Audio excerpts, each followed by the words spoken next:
is indeed your boy Tim, the handsome liberal. Let me go ahead and set up my the TikTok side of the house. I do appreciate you folks tuning in already. We're going to be discussing probably what you're hearing across the news media in reference to Kamala Harris, Vice President Kamala Harris. And that is the suggestion that she has no policies. In other words, she's really running a campaign on nothing at all. Kamala Harris has no policies. What I want to ask you folks is, do you believe that is true? Because that's certainly the way the right is currently branding Vice President Kamala Harris, is that she has no policies whatsoever. However, here is what's kind of complicated about it. Suggesting that Kamala Harris has no policies, but also suggesting that she is the furthest to the left of any presidential candidate in history. So those things kind of conflict against each other, but as always, I want to come on here and speak to the folks. Maybe you guys can add some clarity to it, correct some things that maybe we don't know. That's why we always get on here and talk to the folks in the form of an open format where we don't block, ban, or censor anyone. So talking about Kamala Harris, do she actually have policies, or is the right correct in stating she's running with no policies at all? Also, secondary topic, we always have two topics on the program. And that topic is, has Trump's branding been effective? We've heard Sleepy Joe, Nervous Nancy, Crazy Bernie, Lion, Ted Cruz, Crooked Hillary. The list goes on. And there's no doubt that has been very effective against many of his adversaries. Low energy Jeb, we never seen Jeb Bush again. So we're asking, in reference to Kamala Harris, has his branding been effective? Now, what is his branding of Kamala Harris? Number one, she is a DEI candidate. Diversity, equity, and inclusion, or some might suggest didn't earn it, DEI, suggesting that she is only in that particular position because she is either a person of color and or a woman. What other branding is Trump using against Kamala Harris? We're asking, is the branding effective? She slept her way to the top. You're hearing all about Willie Brown. You're hearing folks say dump Joe and the hoe. That's been seen in many places. She slept her way to the top, and she would not have climbed the ranks of the California legal system to become an attorney general, district attorney, et cetera, had she not slept with Willie Brown and potentially others. That's something that Kamala Harris is being branded. Next, President Trump is saying she didn't even pass the bar. Did not pass the law exam at all, suggesting that she is one of the dumbest vice presidents we've ever had and would be an idiot for a president. We're asking, is President Trump's branding, former President Trump, is his branding hurting Kamala Harris? Is it effective like it was with Joe Biden, Jeb Bush, Hillary Clinton, so on and so forth? Next, she was known for over-prosecuting people of color, locking up black men, holding them in prison for an exceptionally long time, things of that nature. Very similar to Biden and the crime bill, locking up black folks. This is more of the branding of Kamala Harris that I want you folks to let me know. Do you believe it is effective? Next, she is the worst vice president in American history. This is something you're hearing from President Trump directly. Kamala Harris is the worst vice president in American history. We'll certainly discuss that, and I'd certainly like to hear the things she has done to give her that particular title. But that is what Trump is saying. Last but not least, Kamala Harris is only the presumptive Democratic nominee for president because the Democrats staged a virtual coup. They didn't go through the democratic process of electing her. They just appointed her, not giving Democratic voters any say-so at all. And it is wrong and essentially unconstitutional that Kamala Harris has the job. So we're asking, is the branding coming from Trump and MAGA? MAGA's echoing a lot of this stuff. It's being echoed by MAGA, fair enough. But is the branding of Kamala Harris effective for the right? Now, we know it's only been 23 days, I believe, today. Kamala Harris took the reins on Sunday, 3 Sundays. So it's been about 23 days that she has been at the helm. So we're asking, has the branding been effective 23 days in? And of course, the main question is the suggestion that Kamala Harris has no policies. I want to know what you folks have to say about that. As always, the program is uncensored. We don't block, ban, or censor anyone. You don't have to agree with the host. You don't have to agree with anyone in the damn comments. That's how free speech works. We are MAGA friendly. We've been MAGA friendly ever since day one. We'll always be MAGA friendly. Nevertheless, liberals are welcome on the program as well. When we say free speech, when we say uncensored, we mean comments will go left of Bernie Sanders to I'm having dinner with Q. That's how it works. So looking in the comments, what are Trump's policies? You're going to tell me you don't know that by now? The thing that says Reginald Banks, the border, the economy, ending the global wars, not helping the Ukraine. I think Trump policies are pretty clear. You may not agree with them, returning the woman's right to choose back to the states and letting the states decide if she should have that right at all. I think Trump's policies are fairly clear. Looking in the comments, though, the funny people for Trump have no brains, says Scott Reynolds. I don't agree with that. I think there's a lot of very educated Trump supporters. I don't believe that they all have no brain. Trump has dementia, says Beverly Wilson. How did everybody become neuropsychiatrists, psychologists? I know it started with Biden, but everybody's throwing around the dementia word. The border, that's laughable, says Kevy Kim. So going to the box, appreciate you folks that are tapping the screen. We'll start it out, one of my subscribers, Kenny. Good afternoon, Kenny. Asking, Kamala Harris has no policies.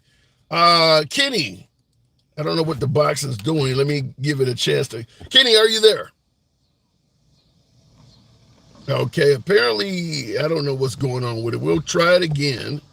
Heck yeah, Trump, baby, says True W33. Well, we'll see. We'll certainly see. I don't know what's going on with the box. Let's try it. Kenny.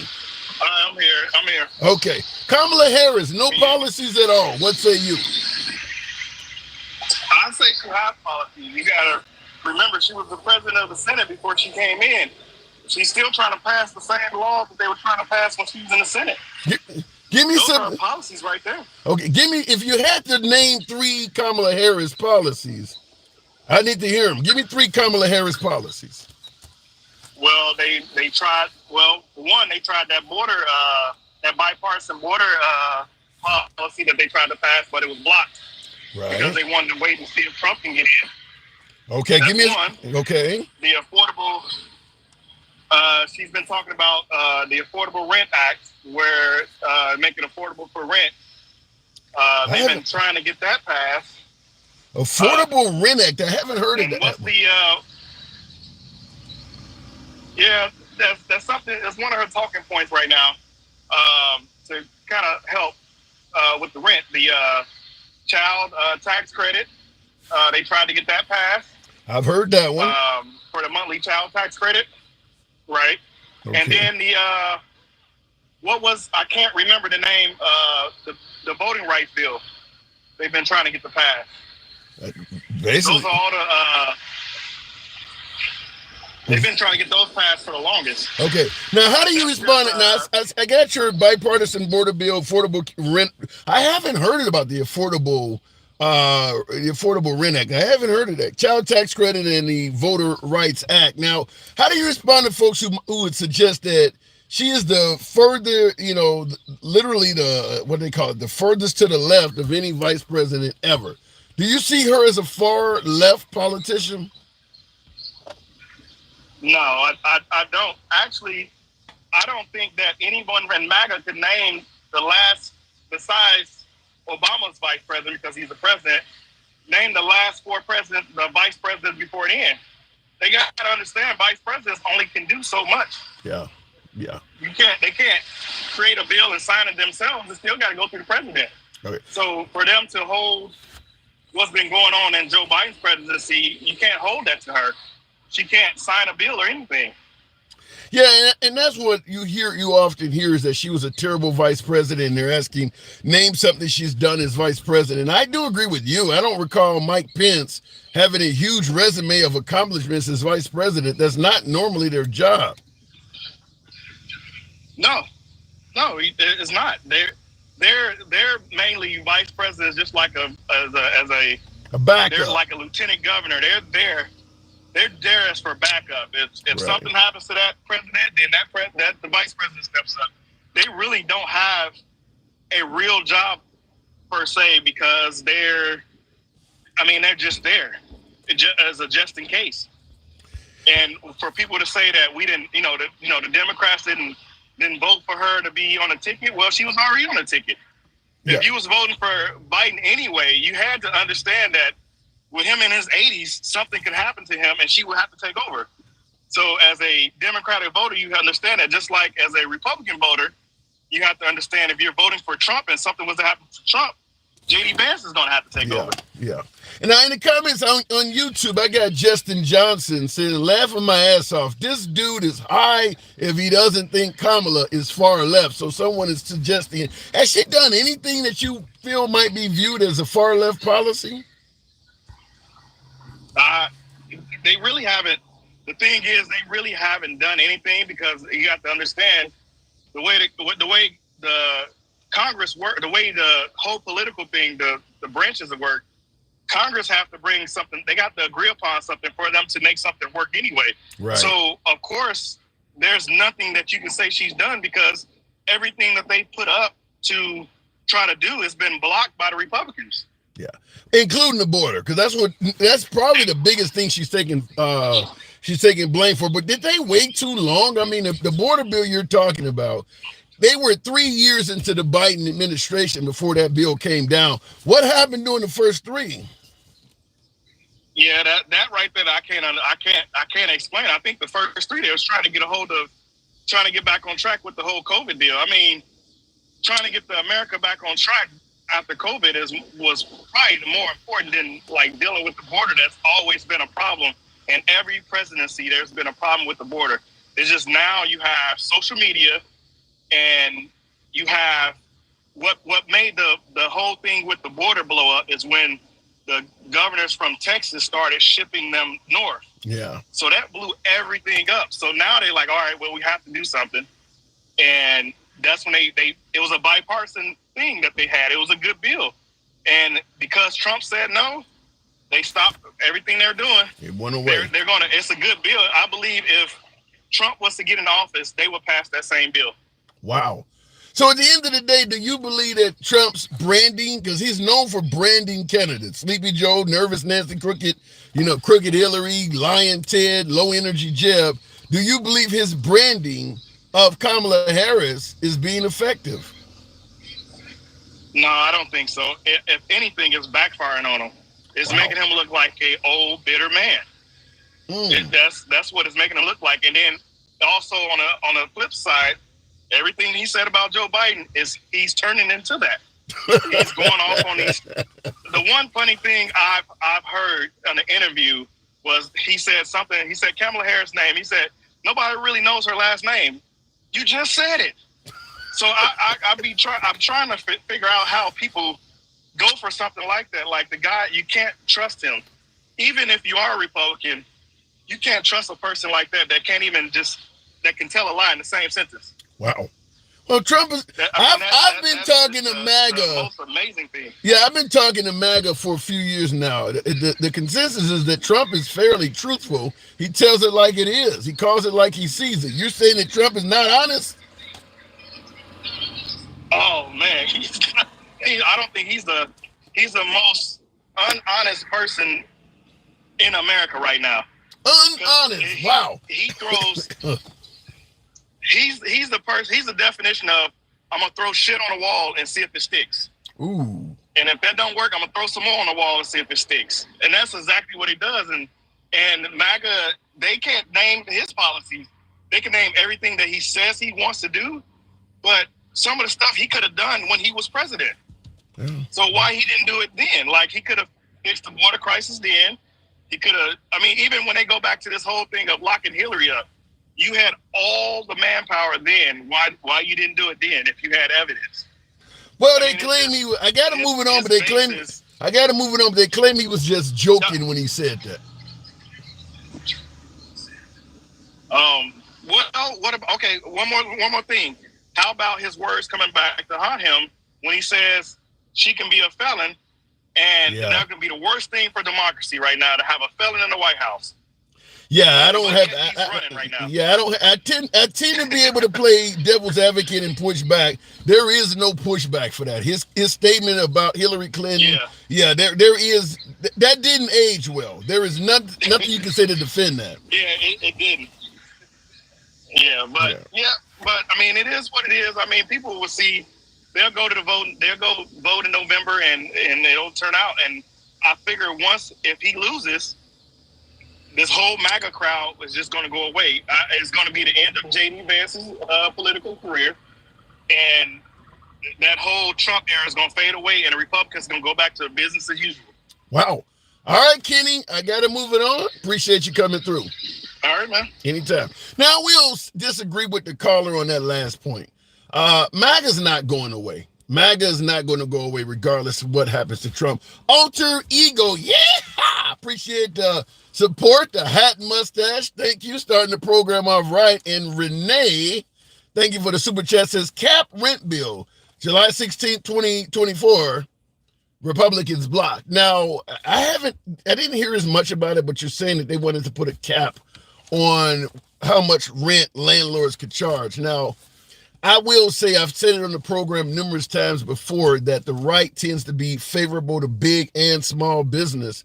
So, a landlord is a small business. I used to be one myself, had about 20 tenants in Chicago, almost a half dozen properties. And I was a small business. I mean, I had to hire construction workers and things like that to do, I had to hire maintenance men to go answer some of those calls, lawn care and all of that shit. And I was a small business. So the right tends to be against regulations, against business. And putting the rent cap is basically telling a small business what they can and cannot do. Doesn't matter if you like it, or doesn't matter if you dislike it. It is a regulation, and the right is usually against regulations on business. So it doesn't surprise me, as you state, that the right blocked it. That makes sense that Republicans would block it. They would do that. Looking in the comments, hope everyone is getting ready for what's happening with Iran and Israel. It's about to go down.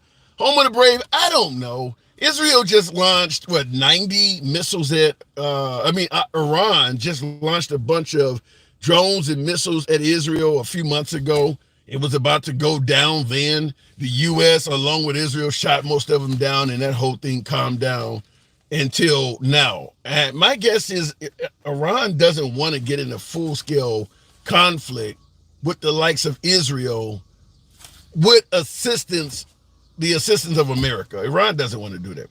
I believe what they're trying to do is save face with their own people, because Israel killed someone on Iranian soil in Tehran.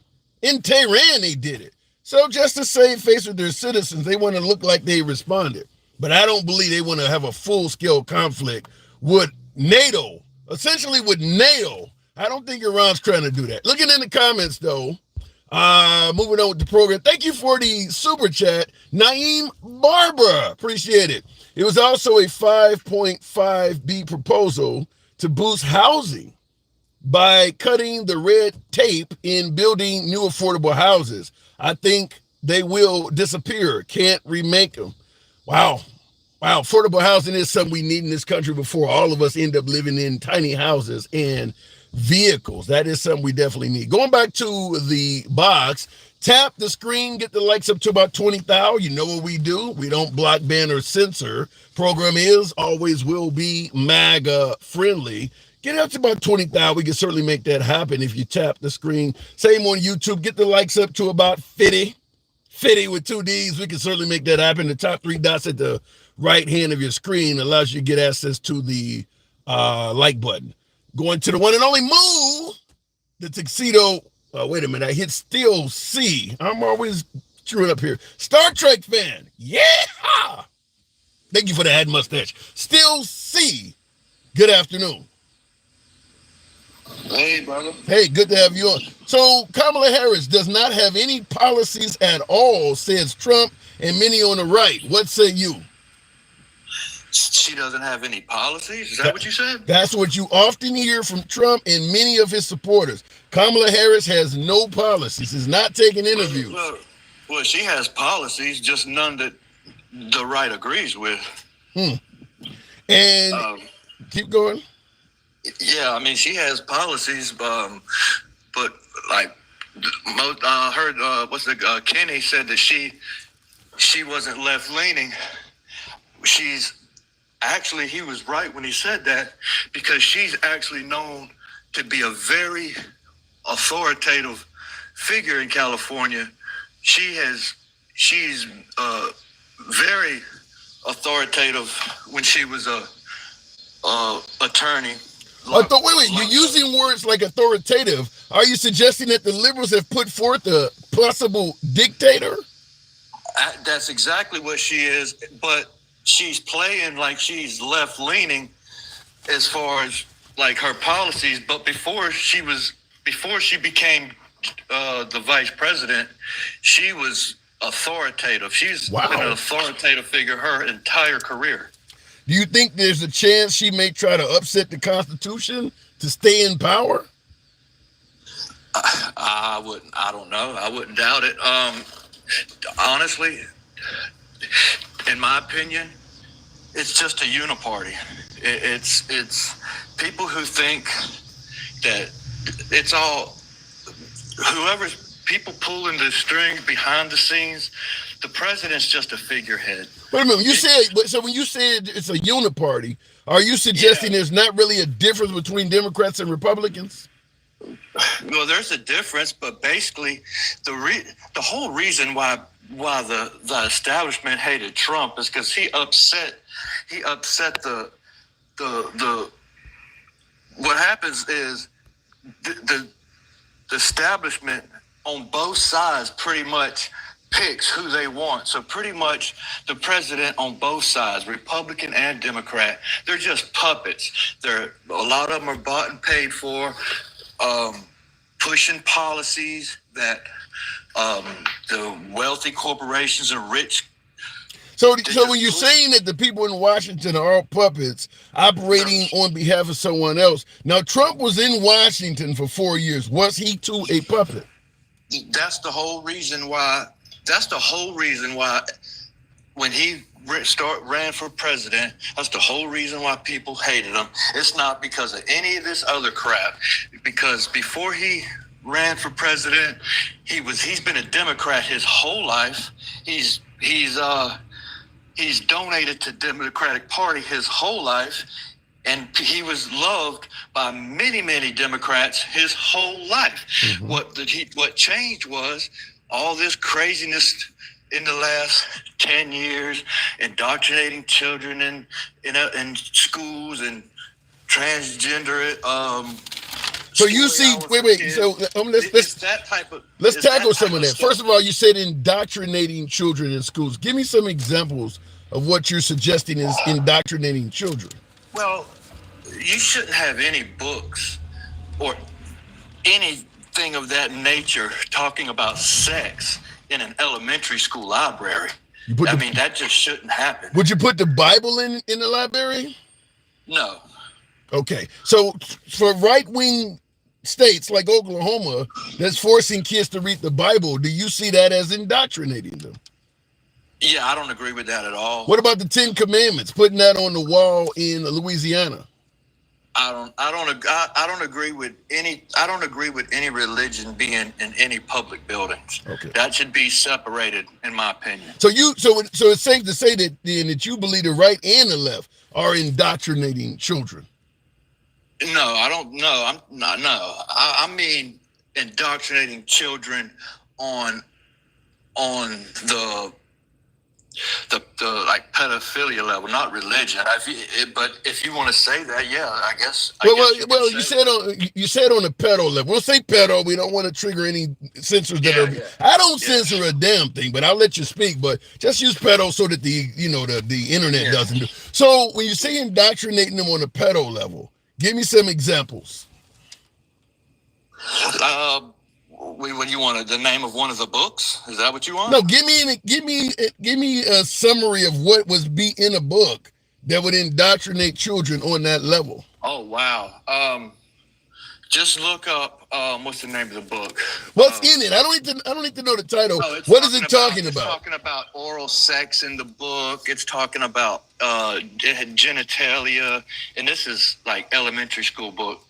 It's all boys don't, or something about blue. I can't remember the name of the book, but it's very sexual in nature. The book is very sexual in nature. This is what has caused the right to stand up so loudly. Here's what I want you to clear up for me, because you're talking about you don't want books like that in environments where children are, because it talks about sexual, things of sexual nature. You do know Sodom and Gomorrah, which is all about anal sex, is in the Bible, and folks feel free to let children have access to the Bible. The Ten Commandments talks about. Go ahead. But it's not explaining in detail how to give a blowjob. So what is it talking about it in a roundabout way? No. You need to look at the book is something boys all boys don't like blue or something. It's something of that. That's the name of the book. Is there a bunch of kids? I mean, because I get your passion towards this piece of literature. Is there a bunch of children that are in American elementary schools reading? I've never heard of it. Is it really popular or something? Well, I mean, I don't know. I mean, it shouldn't be. There shouldn't be anything of sexual nature in an elementary school anywhere. I mean, I totally understand that, but are we going to the library and literally looking through every book, trying to find something that's inappropriate to make a story about? Or is this something kids were readily reading and being discussed everywhere? It almost sounds like obviously they were readily reading it, because when they were having drag queen story hour, obviously they were reading it. It came to light somehow. Okay. That it came to light somehow. I mean, I don't know how it came to light. I mean, even if it was the right trying to look for something to look bad on, I mean, either way, it shouldn't be there regardless. I don't care if it's one book. Okay. I understand your point, but I just want to make sure that we're not blowing up something that, the average child has, even if they had access to it, if 99.9% of children have never heard this book, never read it, and we're making this, you could lead to children going and actually pursuing this book by drawing so much attention to it. It may have been something that was just quietly sitting there and nobody was paying attention to. Well, I mean, this ain't the only book. That's just the only one that I can remember. But I didn't really know, because I'm not very political. I can care less. Like I said, they're all liars, the right and the left. All politicians are liars. I mean, if anybody believes anything that the government says, they're just fools. Do you feel that same way from 2016 to 2020 when Trump was in charge of the government? Do you still feel that even when he was in charge, anybody believing what he said, believing what his government said, were fools? Do I believe that Trump was in here? Let me clear it up. You're saying anybody who believes what the government says is fools. From 2016 to 2020, Trump was the government. He was in charge. He was number one in this country in terms of representing the government. Do you believe anybody who believed what the government said from 2016 to 2020 were fools? I mean, I said some. I mean, Trump, he I mean, he's not. I mean, he's lied. He's lied too. They all lie. I mean, they all lie. Okay. So yeah, I mean. Okay, so it's general. So it is fair to say that you don't believe Trump, just like with the rest of the government officials. I'm not saying I don't believe Trump. The way I see it from looking, like I said, I'm not very political. I just look at all the data and I gather, and what I see is, it seems to me that Trump supporters feel very strongly that he is representing the average American man or woman, and that he loves the country. That's you do realize that Kamala Harris supporters think the same about her too, though, right? I know they do. Of course they do. Mm-hmm. But like I said, I'm not Democrat or Republican, but to me, I just don't understand how anybody could vote Democrat. I'm not saying that to vote Republican either. I honestly, 350 million Americans, and that's the best that you can put up. What do you mean? Think about this. So you're saying out of 350 million Americans, Trump and Kamala should not be running? I mean, that's the best you got. Yeah. I mean, and like I said, they put who they want in office, both sides. They don't lose either way. Who do you know publicly, before I move it on, who do you know publicly that you believe would be a better leader for this country?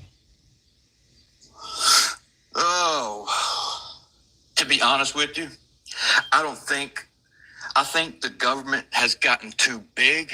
They don't have to be a member of government. Just give me anybody that is well known. Could be an actor.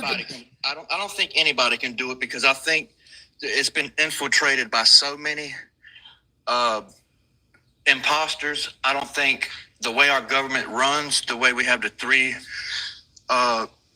legislative, executive, and judicial, the three branches, the way it's set up, the president's just a figurehead, and he's just a figurehead. All right. That's why they don't like Trump, because when he got in there, he wasn't listening to what the establishment was trying to tell him. And that's why maybe they don't like him. Maybe they don't like him because of what you just stated. He's not the best to run the country. He's leading a unit party. That's what you just said. Maybe they don't like him for those reasons. Maybe. All right. All right. I got to move it on. Still, see. Yes. Good talking to you. Come on back anytime. Thank you, sir. Anytime. All right, moving the program on. That's the first I've heard that Trump and Kamala Harris, they're just leading the unit party. And by the way, Maine Barber stated that book my last guest was talking about, All Boys Are Not Blue or whatever it's called, says the book is for grades 10 through 12, sophomores through seniors, which is certainly able to handle some fairly explicit content by then. Sophomore, what is that, 16 to 18 years old, 15 maybe? I think I was a sophomore at about 15. 15 to 18, 15 to 17, yeah, I think they can handle it. If you believe a 15 to 17-year-old can safely handle a long rifle, why can't they handle a little bit of sexual content? I'd be curious to know. Nate Barber says, not on high school curriculum, was for counselors. Wow. So the book wasn't readily available for kids to check out of the library, if Nate Barber's correct. I've never heard of the book, so I can't speak for or against it. I've never heard of it. Look at in the comments, all politicians lie, but have to vote for your interests and interests of our country. 100% agree with that. I don't know a woman president, especially hot to a Harris. Leslie, by the way, that's a female. There's a lot of females out there, I will say. And shout out to Leslie. A lot of my female Republicans, I always give them credit because everybody says the women are going to go liberal. There's a lot of female Maga out there. So shout out to you, Leslie. But I will say this.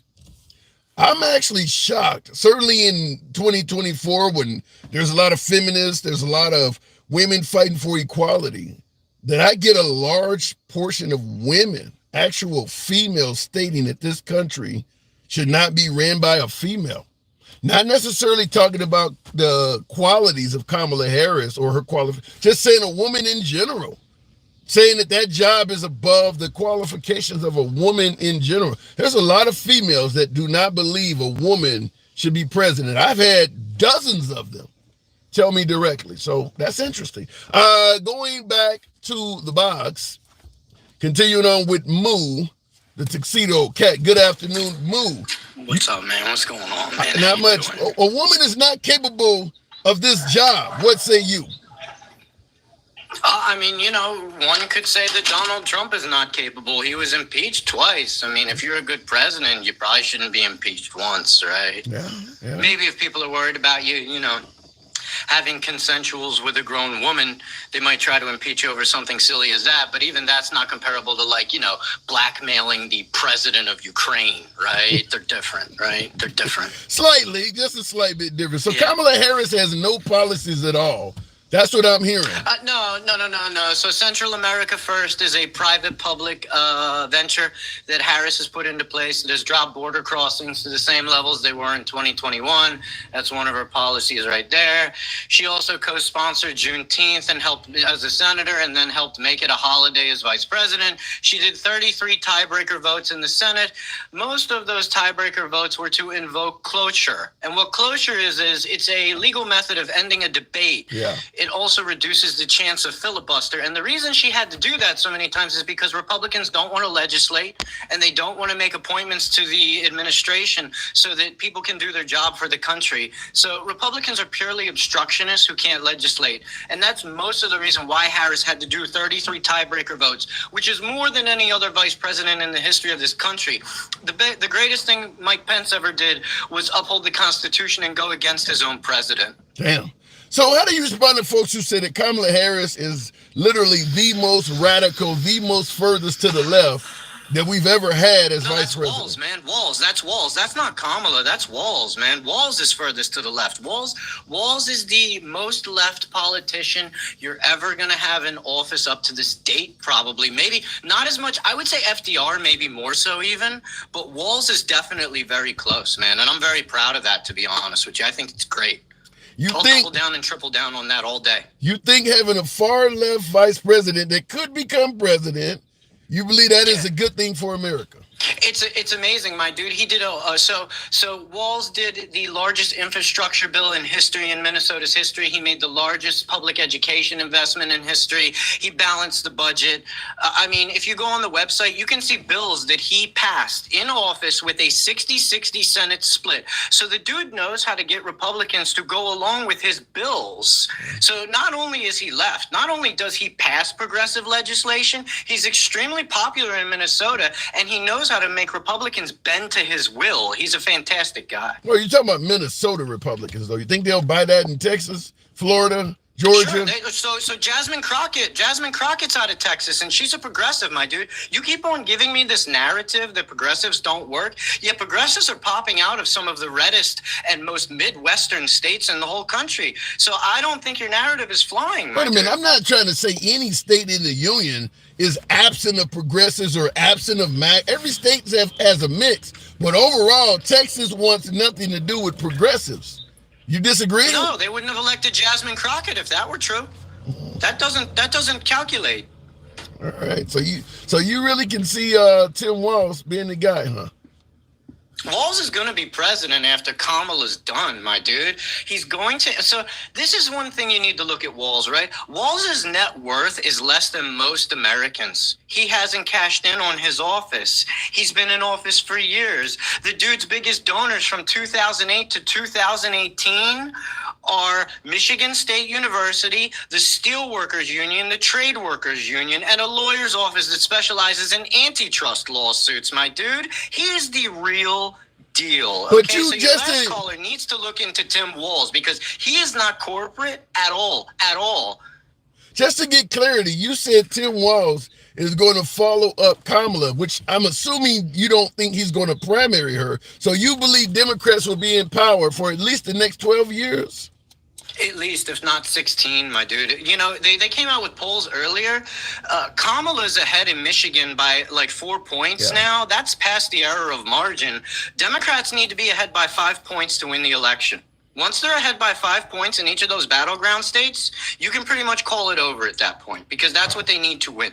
Yeah, I know Minnesota, home of Tim Walz, was beginning to be in play when Biden was at the top of the ticket. And now, Kamala's up by 6 points, so that's above that margin of error. There you go. That's a lock right there. Yeah. So that's a lock at this point. Yeah, so Minnesota's out of the game. But I want to address the tampon issue that the chat's talking about real quick, though. So first of all, Donald Trump was the first one to regulate tampons. He demanded that they be in federal prisons in the First Step Act in 2018. So you're hypocrites for not going after Donald Trump for regulating menstruation products because he was the first one to do it.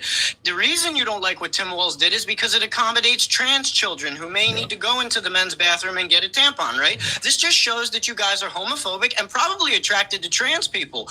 And your leader is attracted to 13-year-olds. Wait a minute. Look, you got me on the MAGA's no big fans of the transgender community. I'm with you on that, but you're saying that they're attracted to them? Where the hell is that coming from? A lot of these Republicans, right, the reason they hate trans people is because they're attracted to them, and then they get this feeling of self-loathing, right, because their party doesn't accept people who are attracted to trans individuals, right? But the vast majority of these people who hate on them are, and they hate themselves for it. That's why they go after trans people in the first place. Damn. I've never heard. Now, I know I hear that J.D. Vance, I haven't seen it yet, but I hear that J.D. Vance has I hear he has a picture in drag. He's a drag queen, man. Yeah, so the thing is, and I'd also like to address drag queen readings, right? So would you rather be read a story by a guy who allegedly assaulted a 13-year-old and has been proven to have raped a woman at this point, or would you rather get read a story by a drag queen? Which one would you rather have a story read to your children by? I can't push back on that. He is. No, you can't. He is a convicted felon, and they don't like drag queens. I don't. And he's flying around in a plane that Jeffrey Epstein used to own, by the way. Did you study for this fucking broadcast? Wow. My dude, do you understand? Like, I have a live, right? I take on these people all day, and I just dog walk them, I cook them. They get massacred, bro. I'm surprised they still come on my live, to be honest with you. And I invite any MAGA to come on my live anytime I'm up, and I'll talk to you. All right, folks, definitely go tune in to Moo anytime he does have his own program. I stepped in a couple times. You're getting Moo exactly how he is. He is the genuine article. I do got to move it on, no Moo. Wow. I'll just say that. Appreciate it. I'll come and check you out again. Continuing on, Gen X. Anytime I say Gen X, you already know where it's going to go. Gen X is a proud member of MAGA. Proud boy indeed. Says Moo's head is attracted to tinfoil hats. In the comments, who is this guy spitting facts? User 342, that is the one and only Moo the Tuxedo Cat. He is a subscriber. I give my subscribers first digs. You'll generally hear Moo most days on the program. We go left of Bernie Sanders to I'm having dinner with Q. So you will hear folks that represent the far right on the program as well. Yours truly, I don't block, ban, or censor anyone. Understand that. So you're going to hear opinions you really think are far out, and other opinions you'll be like, that guy's hitting a home run, because we cover the entire gamut. So understand it. And I go on many other lives, as you heard me talking about Moo. Generally, I go to MAGA lives, and it's usually a field day, but I do go to liberal and progressive lives as well. Going back to the box, bring on people with intelligence, said CACT America. Are you suggesting my last caller didn't have any intelligence? Come on, be nice to the guests. Moo thinks the earth is flat, says Tired American. Love the name. How does this affect the trout population? I do not know. Continuing on with the program. You guys are wild. I don't know what that says, but I think it says paradox of tolerance. Kamala Harris has no policies, says Trump, says the right. Paradox. Good afternoon. I mean, no policies? That's what I'm hearing. She doesn't do interviews. Why is she hiding out? 23 days in, not only has she not done an interview, there's not even one scheduled. Why is that? Are you going to give the same criticism to Trump? We can deflect He's not campaigning. He had long terms as a president where either if he did see the press, he insulted them. Well, Trump likes to insult. And Moogly, by the way, thank you for the super chat, says, say what you want about Moo, he brings facts. So you're saying that they have no right to criticize Kamala because Trump does similar things. Yeah, you know, like I should back that out. The whataboutism is pretty lame. That's what you I did. don't think she needs to. I think she is absolutely making a case for why she's a better candidate with every rally that she holds. And it's obvious at this point. Give me your examples of why Kamala Harris would be a better candidate, a better choice for America than Trump. You know, I will put it in one word: joy. You got to explain what's so joyful about Kamala Harris. The fact that she's not a fascist. Ooh. Now, I just had a guy on a couple callers back says she's an authoritarian, like she's going to be a dictator of sorts. That's pretty laughable considering, you know, what party we've moved away from. It's absolutely hilarious how the contradictions and, like, to compare one to the other, the Republican Party to the Democratic Party. And look, the Democratic Party isn't perfect. Right. Really, what it's all about is a class war. Do we have a chance of fighting that class war with the Democratic Party? I think so. What do you mean by a class war? How so? The whole idea of what's going on in politics is separating us. You do believe that, don't you? Oh, absolutely. Okay. I think that is something that is every degradation, the fear of the they, right? Yeah. Which is ultimately what is Trump's platform, to say fear immigrants. And really what's even most troubling is the demification of the other party, literally calling them Democrats. I see that a lot. The Democrat, I do see that. Is that? I haven't heard Trump say that though. Is Trump calling them Democrats? Yeah, well, if he hasn't, all of his followers are, or a lot of them. I don't disagree. And by the way, this is the message. It is a fight against being progressive. America is a progressive country. If you look at it in the context of history, America is progressive. It's taken us a while to get there. We've certainly made a lot of mistakes along the way. I don't know if but I totally we can move in the right direction over hundreds of years. Yeah, I don't know if I totally the empire agree with doesn't that. have to end after 250 years is what I'm saying. Yeah. We can still progress. We And are. it's the fear of that. It's the lies that are told. Well, in regards to you saying we're a progressive country, some are suggesting that Trump is regressive. And by the way, Okie Smile, thank you for the subscription. I do appreciate that. Do you see any regressiveness in Trump? Yeah, there isn't the Conservative Party is probably the Democratic Party at this point. MAGA is a regressive movement. It is moving things backward. And that's something that's Give me lost some in a examples. lot Wait. of political conversation. How are you suggesting that MAGA's moving things backwards? What do you mean by that? Well, we'll start by taking away people's rights, employing a regressive Supreme Court that is removing people's rights for the first time in our history. What rights that have been president for over 50 years? What rights have people Overturning lost? laws. What rights have people lost? Bodily autonomy? Well, you know the response is going to be they didn't lose any rights. They gave it back to the states, and abortion is still legal in America. It's just certain places they agree with it and certain places they don't. If it's not covered by the federal government, it's lost.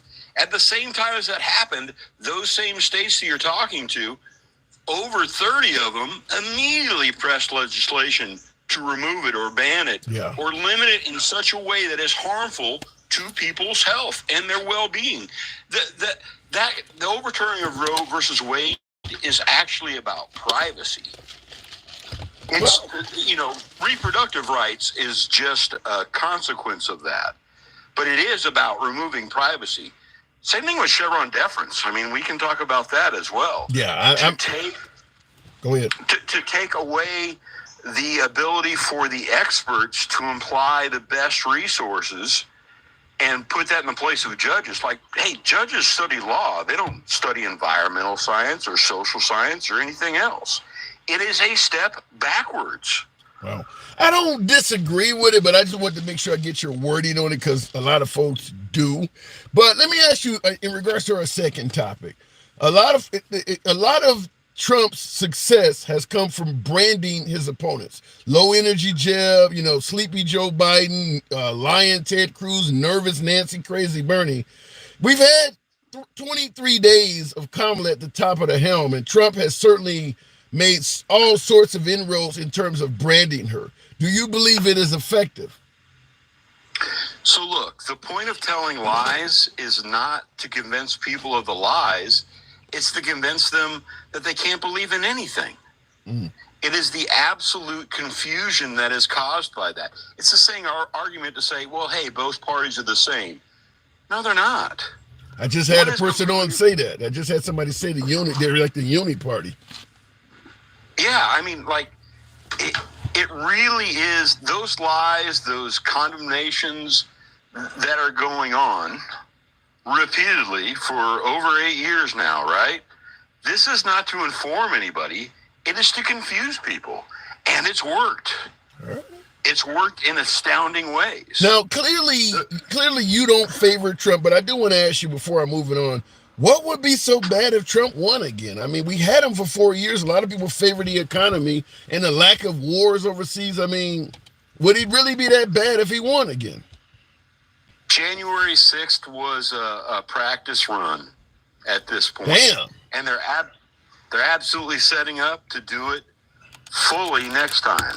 And they have the Supreme Court behind them right now.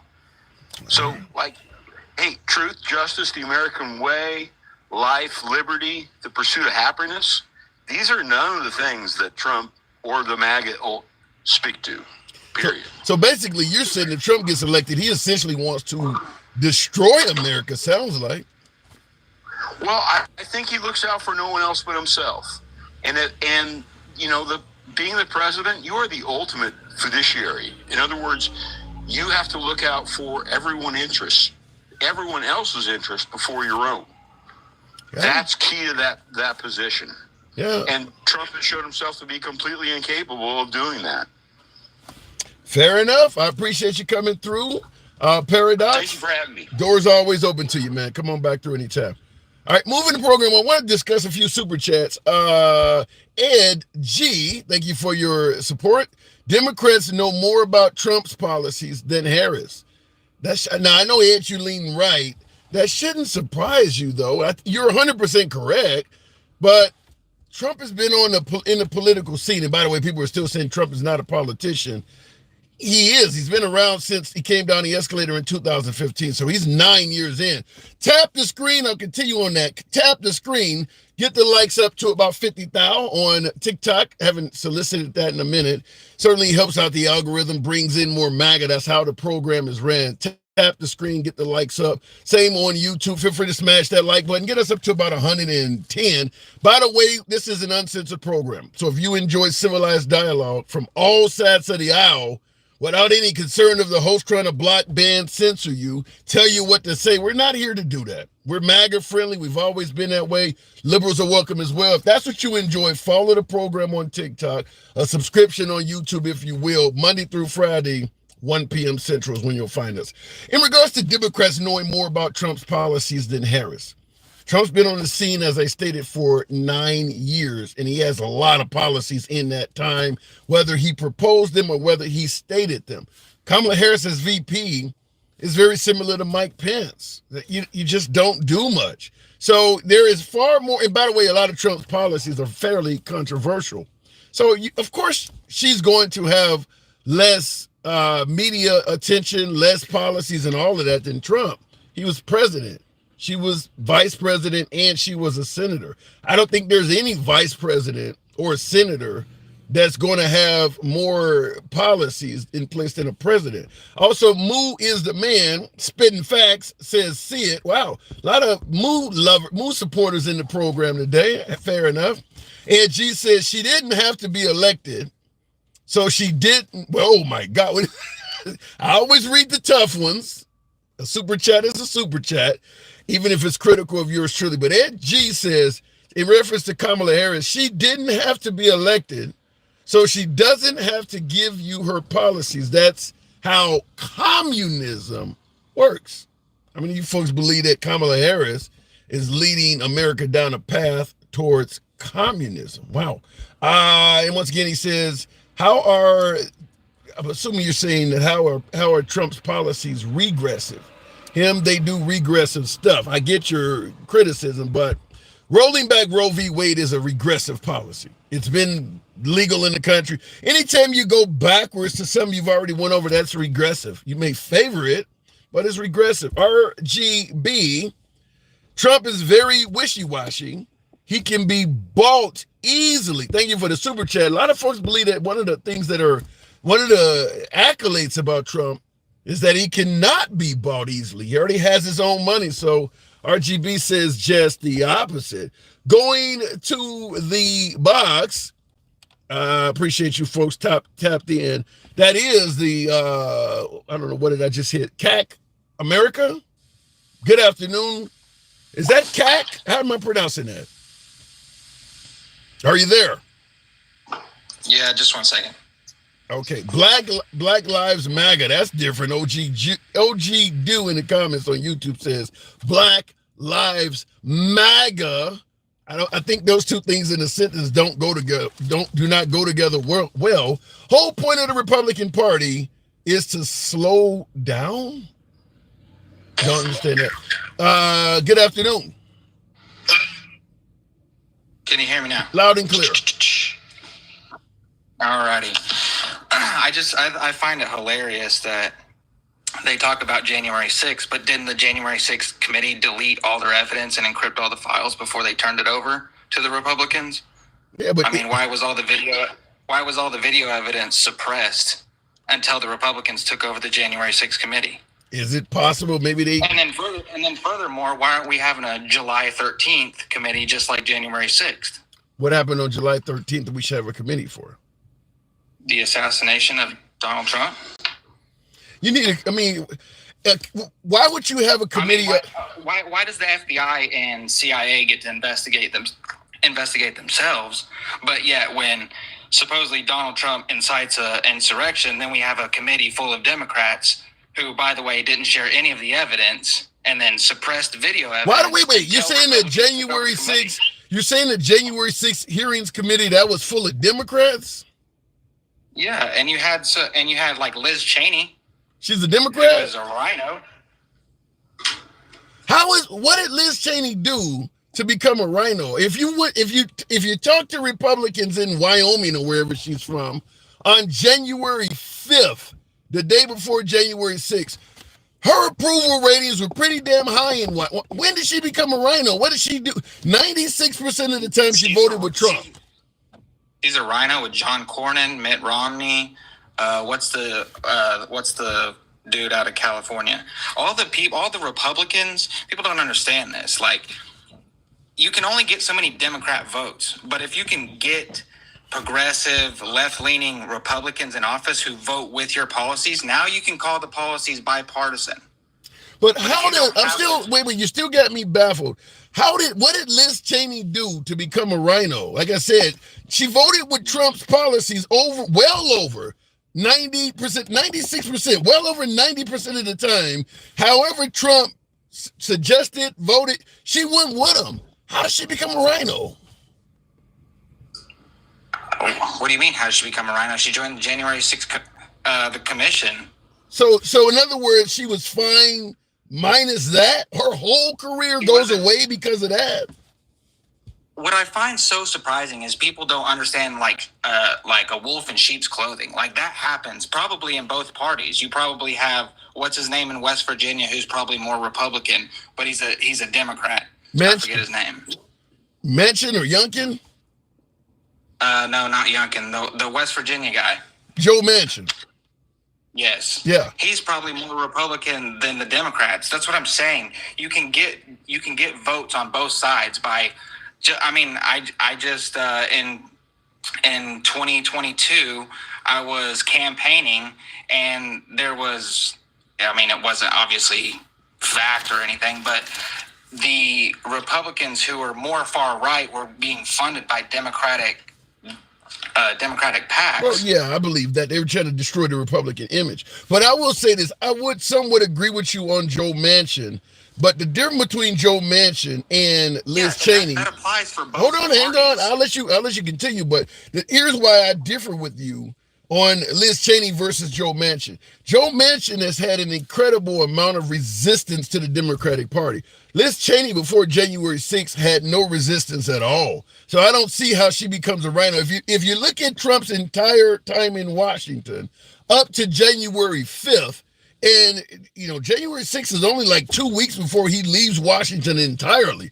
So the entire 4 years before that, nobody was calling her a rhino. She made one decision, and her entire career goes away, and she becomes a rhino.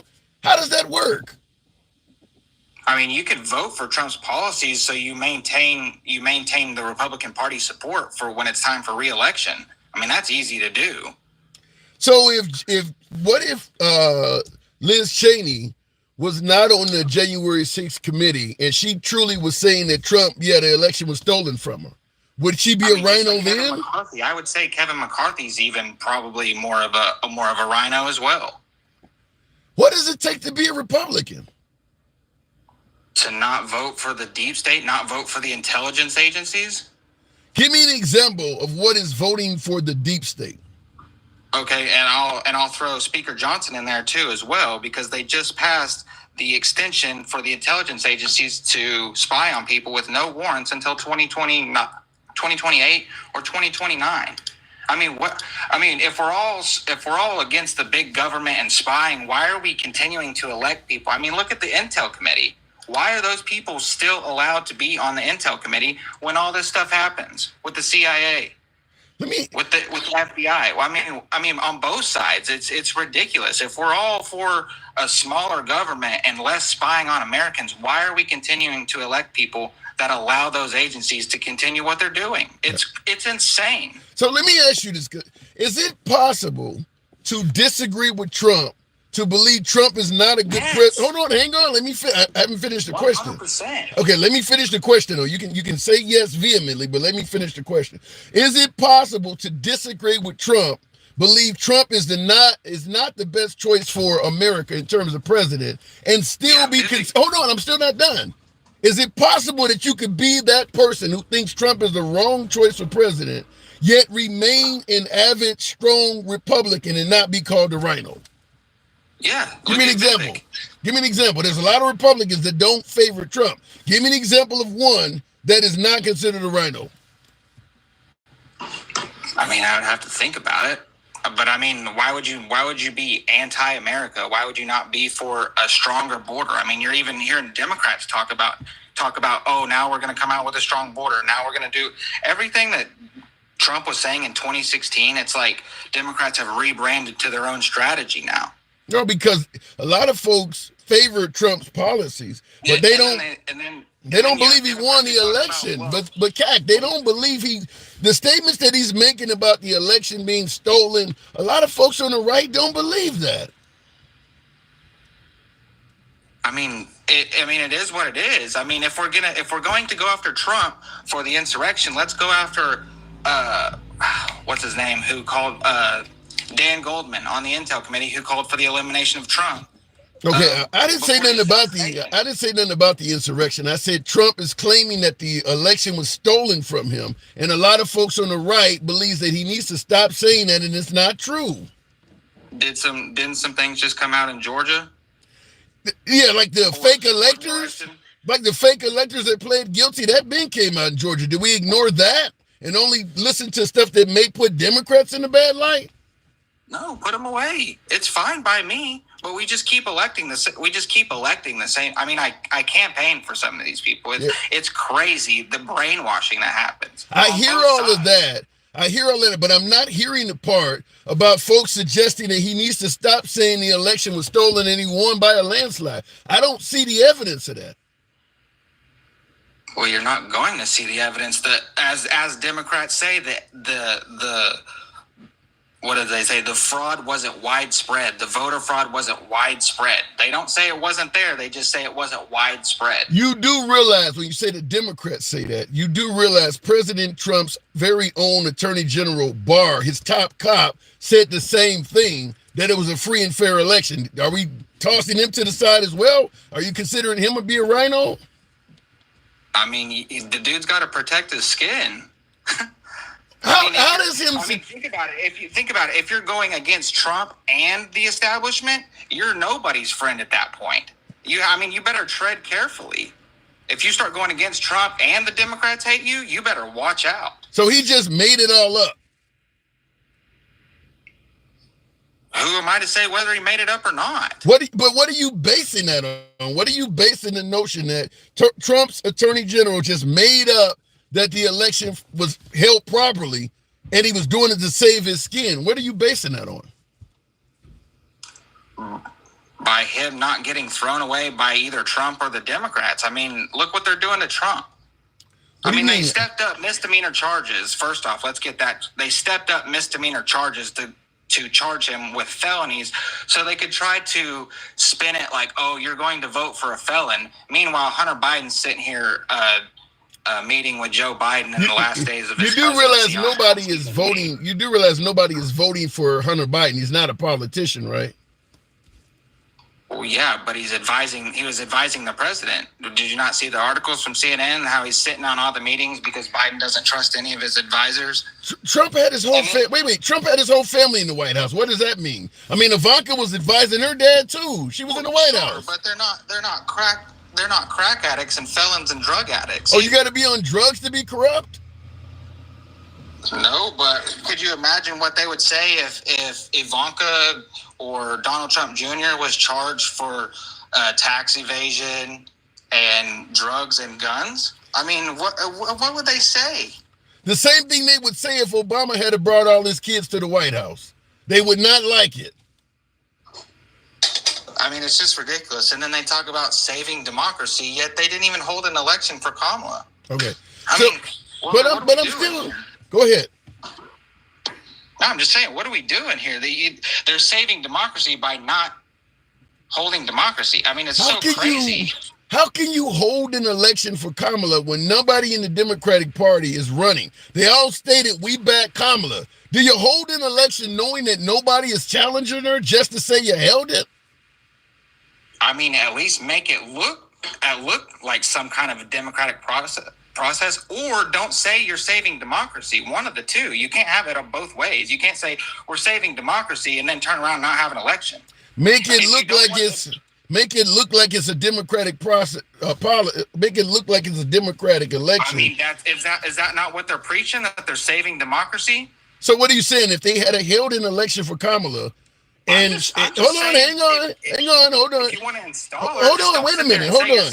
If they had held the election as you're stating, and Kamala won, would you be happy then? Sure. Yeah, you held an election and people voted. So you were happy with Biden when people voted him in. Happy with Obama when they voted him in. Obama won hands down. And Obama is by far the most presidential president we've ever had. Oh, okay. All right. Fair enough. Let's get that clear. Now, I don't like any of his policies or what he did. I knew that was in there.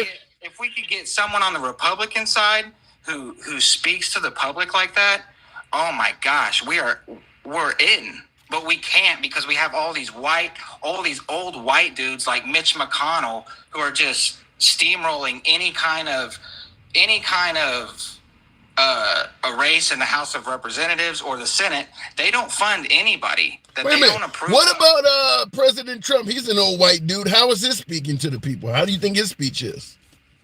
I mean, I've got plenty of friends and they're all voting for Trump, especially after the assassination. That ain't what I asked you. I didn't ask you who they were voting for. How do you think Trump speaks to the people? You mentioned that Obama was really good at it. What do you think about Trump? That's what I'm saying. He speaks to those people. I mean, I have friends on the left and moderate friends who are voting for Trump because they see what is going on. I mean, it's 100% clear what's going on. All right, fair enough. Cat, this our first time talking? Yeah. It's been a pleasure talking. I do got to move it on, but you're welcome to come back anytime. Been a pleasure talking to you. We don't have to agree. That's how the program is ran, but my door's always open to you. 100%. Good talk. But we got to get back to policies where America's first on both sides. We can disagree on maybe like how much certain programs should be funded, but we got to get back to America first. Like Americans first. Homeless people, veterans, we take care of us, then let's go take care of the world. Then let's go out and venture to Ukraine. Let's go out and venture to Taiwan, Israel. Let's do all that. You're not gonna take care of America first when anything that involves taking care of America first is referred to as free shit and socialism. Homeless people, the minimum wage, all of that stuff, healthcare that would help out Americans, you're gonna call it free shit. Even if we're not dealing anything to the Ukraine, you're not gonna be in favor of that stuff. So No, nobody wants a handout. People want to be useful. They want to be useful, and if you can give them a pathway to do that, that's not socialism. You view asking for a minimum wage increase as a handout? No, well, we've already seen the effects of raising the minimum wage. Look at California. Look at the jobs going down. We know what happens. So do we keep the minimum wage the same forever? So should we just never raise the minimum wage because of the effects? No, people need to start. When should you, under what circumstance? When do you agree it's time to raise the minimum wage? When the first off, the government needs to. You didn't answer the question. When do you raise the minimum wage? That's the cause of the problem. We don't need to make more money if the government stops spending money and the value of a dollar. So then I go back to my original question to you. Should we never raise the minimum wage? I mean, has it not already been raised? I'm asking you, should we never raise? It's a yes or no question. Should we leave it the same forever? As it is right now, sure, yes. As it is right now, yeah, there's no need to raise it. So 20, 30 years from now, it should still be $7.25 an hour? I guess it depends on if the government continues spending money and deflates the value of a dollar. I mean, yeah, if we need to raise the minimum wage if they continue spending and devalue the dollar, yes, to afford the same amount of shit, we need to make more money, sure. All right. But like coming from me, I trade futures, so I'm not really susceptible to all that. Now my parents and that are, but it's if the government stops spending money, the value of a dollar goes up, which puts more money back in your pocket. It's basic math. All right. Yeah, if the government continues spending $8 trillion a year and the next administration's not outside of this, if we can continue spending $8-9 trillion a year, we're going to have to keep raising stuff. I mean, if the government gets the budget under control and they stop spending, it should be okay at that point to just freeze the minimum wage as long as they stop spending forever. I mean, you could say yes. Yeah, I mean, it should be fine as long as the government stops overspending. I mean, we make about $4 trillion a year on tax revenue. We can't keep spending $8, regardless of administration. Trump spent, I think, $7 or $8 trillion too. And it's like, I mean, what are we doing here? And then Trump comes in, he says he wants to cut the federal government basically in half, which we need to. I mean, both sides need to do it. All right, I got to move it on. All right, I got to move it on. Good talk. We don't agree on a damn thing. Who cares? But come on back anytime. All right, moving the program and freeze the minimum wage forever. Wow. It's just, I don't know what, but I just want to bring it up because a lot of folks believe we should focus on America first and not take care of everybody else. I don't know how freezing the minimum wage is taking care of Americans. I just don't see that. If I'm working in one of those jobs, and by the way, let me say this. Increasing the minimum wage is not just something that applies to burger flippers. First of all, you look at the wage between $7 and $25, $7.50 or whatever the hell it is in a lot of states. up to 15 where they're talking about they want to get it. Those are not just between $7 an hour or $7.50 an hour and 15. Those are not just burger flippers in that gap. CNAs, school bus drivers, assistant school teachers, security guards, factory workers, people working at 3 in the damn morning. So clearly it's not just teenagers and burger flippers that are in that gap. But I always say this, the minimum wage is like a foundation on a home. If you're making minimum wage, you're in the foundation. But if you're making above minimum wage, maybe you're in the first or second floor, or maybe even on the roof. If they raise the foundation, everybody in the house will notice they've been lifted. It's not like you're going to give the folks who making minimum wage, knock them up to $15 an hour, and no one else will be affected. It'll raise salaries across the board. But as you see my last call, and a lot of folks do believe that if you raise minimum wage, it's going to hurt the price of goods and services. So to keep prices down, never raise the minimum wage.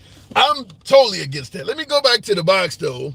If you're raising minimum wage, the government failed. Well, then the government has failed throughout history. I mean, there was I used to work back in the late 80s, 1988. Burger King making $3.80, $3.80 an hour. Are you suggesting that if the government was successful, the minimum wage still should be $3.80 per hour? Are you kidding me? You think the people at the top are not going to want to raise? You think people are not going to raise the price of goods and services? $3? You really think minimum wage should stay the same? Wow. Going back to the box, it's a lot of folks speak like what my last guest said. He's not the only one that believes that. Takesha, good afternoon. Welcome to the program. How you doing? I don't even know after hearing the minimum wage should stay the same indefinitely. Anybody that thinks anybody can make it off for $7 and some change an hour should really be ashamed of themselves for wanting people to be in poverty. Because the way these bills are, there is absolutely no way somebody's making it with that little bit of money. So let me ask it to you this way. Now, Ed G, and thank you for the super chat. Ed on YouTube said, since they raised it to $20, wow, here in California, every restaurant is super understaffed and everyone's complaining of high prices. So can it hurt us, as he's suggesting? They need to get somebody to go in there and be a financial advisor and show that restaurant how to continue to make money, even though they had to raise the minimum wage. Because I see it all the time. I see jobs in that go up, that take their employees to a certain level, and they still profiting. They still have crowds and everything. It hasn't affected their business. It's all in what you trying to make and what you trying to give out. If they ain't trying to make enough money to buy a yacht every week, then they could pay their employees a little more money. But it's all about what they can get. They not trying to worry about people who struggling and really need to pay their bills. It's all about what they can get. Yeah, and I will say this. At the end of the day.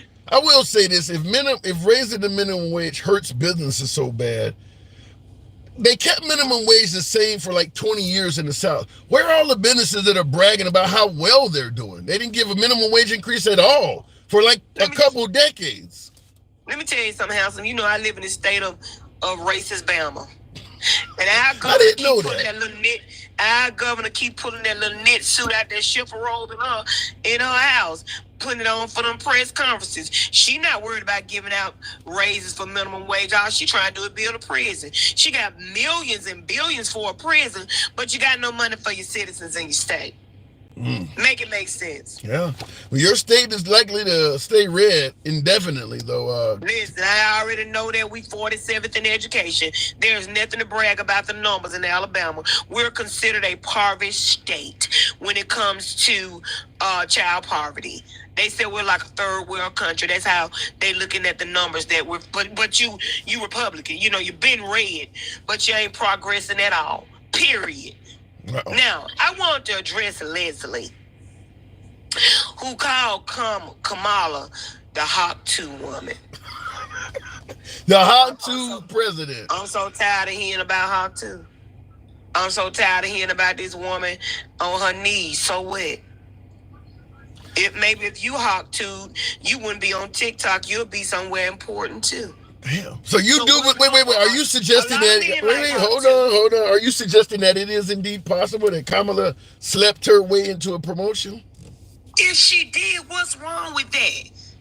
What woman, handsome, is going to sleep with a man that can't make their life better? What woman? A woman in love, maybe? Shit. Ain't that much love in El Segundo. I'd be damned if I sleep with any man that can't do nothing for me and help me get better in life. You're not finna put me on my back and all I'm getting up with is a half-wet cat. No, I don't believe in no foolishness like that. So how would you respond to folks who... If I'm lay on my back, baby, you better believe you're gonna help me do what I need to do and get where I need to get. Then how would you respond to folks who might suggest that that type of mentality is representative of a hoe? Whoop the damn do. Whoop to do. Did Melania spread like an eagle in a magazine and make it to the White House? Yeah. What's wrong with Kamala doing it? Well, Kamala's in a position of power, Takesha. I mean, you want an attorney general. Melania Trump still in the White House up under Donald Trump, and she butt naked, and everybody to see everything she got. They can't tell you what Kamala can look like. Yeah, but so what they so worried about? What did she sleep with their husband? What they worry about what that woman did? But you're okay with a person that is making laws for this country sleeping their way into the position as opposed to earning it? You think I give a damn? You think I care?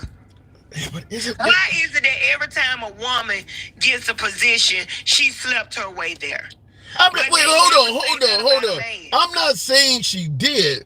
I'm asking you because you made it sound like you don't care if she did. I didn't say you did, handsome. What I'm saying is this. Every time a woman is successful, they start saying she got there on her back. They never say that about a man who climbed the ranks in a business. Why is that? Why we always got to be the ones that sleep our way to the top, but the men just so smart, they get there just by being smart? Well, because there's not generally a woman to sleep with and get the position from. I mean, women know... Handsome. I'm listening. Stop it. Because they look at us as being less than, and they look at us saying that we don't have the smarts to get where we need to get in the brain, so we got to sleep with somebody to get there. And I hate that shit. Well, that was indeed another woman. And by the way, I get a lot of women that say that Kamala... You think I'm standing her ass and she on TikTok?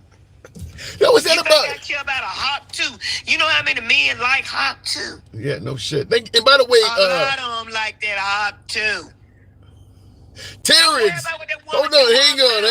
I want to thank someone. Terrence Story, thank you for the subscription. Probably coming from Takesha's comments, but you don't find any problem at all with a politician that may have slept their way into the position. I absolutely do not. As long as they do their job when they get there, I don't give a damn how she got there. I can't judge that woman. I cannot judge her. But if she slept there, she didn't earn it. I see Big Rooster says Takesha should be on all the time. She's the only one making sense. Let me say this, handsome. Let me say this. The reason I said that because it's stupid. Because how you gonna sleep your way in positions you were elected for? True. You must have slept with everybody that voted for you. And like I said, her cat would be on the floor and she'll have to pick it up just to piss. So we know she ain't slept with everybody that voted her into. No, I don't. I'm not saying it. I'm just repeating what I'm hearing from other folks. I'm just saying, handsome. I'm sounding as stupid as they sound when they say that woman slept her way to the top for a position she had to be voted into. Yeah. It sounds dumb and ignorant, and I'm tired of hearing it. It's no longer funny. It just makes you sound like a jealous woman with a dry vagina that has gotten you nowhere. Melvin Trent, thank you for, you might be selling subscriptions with this bullshit. No, man, a dry vagina. Really? Come on now, Keisha. Oh my God. Right. Handsome. It ain't like a powder house. Just because theirs ain't got them nowhere, now they mad at this lady. Ask that lady for her playbook. So you can get off that couch, get you, you want to go to McDonald's, get you a fish fillet meal. Maybe he'll double it if you put some KY jelly down there and learn some moves. Do you a little hop too. I gotta go. Yeah. I gotta go. I don't have any follow-up. You ain't even asked me happy about the topic today. Why you treat me like this? Oh my God. By the way, hold on. Heath Wheeler says, if I was a woman, I'd do it too. Damn, call me a hoe if you feel the need to. I don't care. What is this, hoes for president? Really? That's right. What is the dignity? What is the dignity of the office? Really? For what? For what? Oh my God. I see SGB says, I love this woman. God damn. But, I mean, come on now. You should have to earn the gig, right? Let me tell you something. Again, like I said, that woman earned her votes. We know she ain't slept her way and won no election. Like I said, she would have had to take her cat off and put it next to her because it'll be done fell off by now if she slept with everybody that voted for her. So we not even, I'm just sounding just as stupid as they sound when they say it handsome. Yeah. Okay, let's get to the actual. God damn, I wasn't expecting all that. She has no policies. What say you? Okay, I'm going to say this right here. The lady just got a vice president last week. They've been on the road. She said that her and her vice president are going to sit down this week and come together with their policies. And she's going to say her policies just like most people do at the DNC. You know, that's when they get up, they speak, they lay out their policies so everybody can stop saying she don't have any. Now, after the DNC and she lay out her policies, I don't want to hear them come up with nothing else that they want to accept. Well, let me get you to speculate, because I'm going to give you the flow. You know, when I give you these comments, you already know where it's going. But Ed... Oh, come on, baby. I'm ready. Yeah, Ed G on YouTube says, tell her to name one Kamala policy with her ignorant ass. Ignorant ass. Ignorant ass. I didn't know my ass was named ignorant. But anyway, Kamala is a fucking vice president. Pence ain't had no damn policy. True. Where your policy at, Mr. Ignorant Ass? Do you know what a vice president does, Mr. Ignorant Ass yourself? Do you know what a vice president does? Name me one Pence policy. You're the ignorant ass for asking that dumb ass question. Anyway, I'm just a messenger. Go ahead. Do you know I don't give a damn about these crazy ass folks? I believe when we have our DNC and she lays out her policy, then they can stop asking that ridiculous ass question. Yeah. Why hasn't she taken interviews yet, though, Kamala? 23 days in. Why does she need to? Because what is her going talking to the media when she's out in the public talking to the actual people? What is talking to the media going to do? Answer questions, the tough questions that she don't have to take when reading off the teleprompter. It's not time. Can y'all let let us get her through the process of really naming her our candidate? And y'all can say what y'all want to say after the DNC. If she don't take interviews, then I'll be wondering why. But let that lady get on through her nomination, and we going on do what we got to do for our DNC. See, just like Donald Trump pretending he trying to respect our DNC when he say he not going to come and do no rallies, even though we know you old people, then he not going to do any more rallies until after the DNC. Let us get through our DNC. Then if she don't do no interviews, then talk about her. But damn, the lady just 23 days. 3 weeks. Come on, handsome. I'm still talking about the man that said my ignorant ass. I gotta sit up and tell my ass every day is ignorant. How you think my ass gonna act when I tell my ass that handsome? Every day I'm gonna turn to the mirror, to the back, and say, look, you're an ignorant ass. And I hope my ass don't get upset. I gotta go now. All right. I can only take so much. You leave my jaws hurting. I gotta move it on though. Takesha. Okay, my love. Always a pleasure. Always. A lot of folks like you today. Holy shit. FBA. Thank you for the super chat. God, I see a lot. I mean, the amount of emojis that popped up when she was on. Non-citizens receiving money in housing and our tax dollars funding this mess. We need to hold those accountable. I don't know if we can ever get to a point where everybody in this country is going to be happy with what they're doing with our tax dollars. No matter what they do with our tax dollars, somebody else out there is going to say you're doing the wrong thing. I mean, you have folks that don't believe tax dollars should even go to public schools. I don't know at any point, but I understand your point, but no matter what they do, somebody's going to say you're doing the wrong thing. Heath Wheeler, if the man is dumb enough to give me that position for 15 minutes on my back, hell yeah, I'll take it if I was a woman. You know, Heath, as hoish as that sounds, and not to mention you admitting it's hoish, I think a lot of men would probably do that. I mean, at the end of the day, if I get up out of this damn car and get an actual gig at Fox or CNN, I might be to take it a little bit. I might be to give a little bit out. Take it. Strike that from the comment. That sounds the wrong way. But I understand. But at the end of the day, I'm not dictating law for a nation of 350 million people. I don't know. Where's the morality in that? And G, she's running for president, dumbass. That's why. That was aimed at my last caller. Angie, you harsh. Angie is harsh. By the way, tap the screen.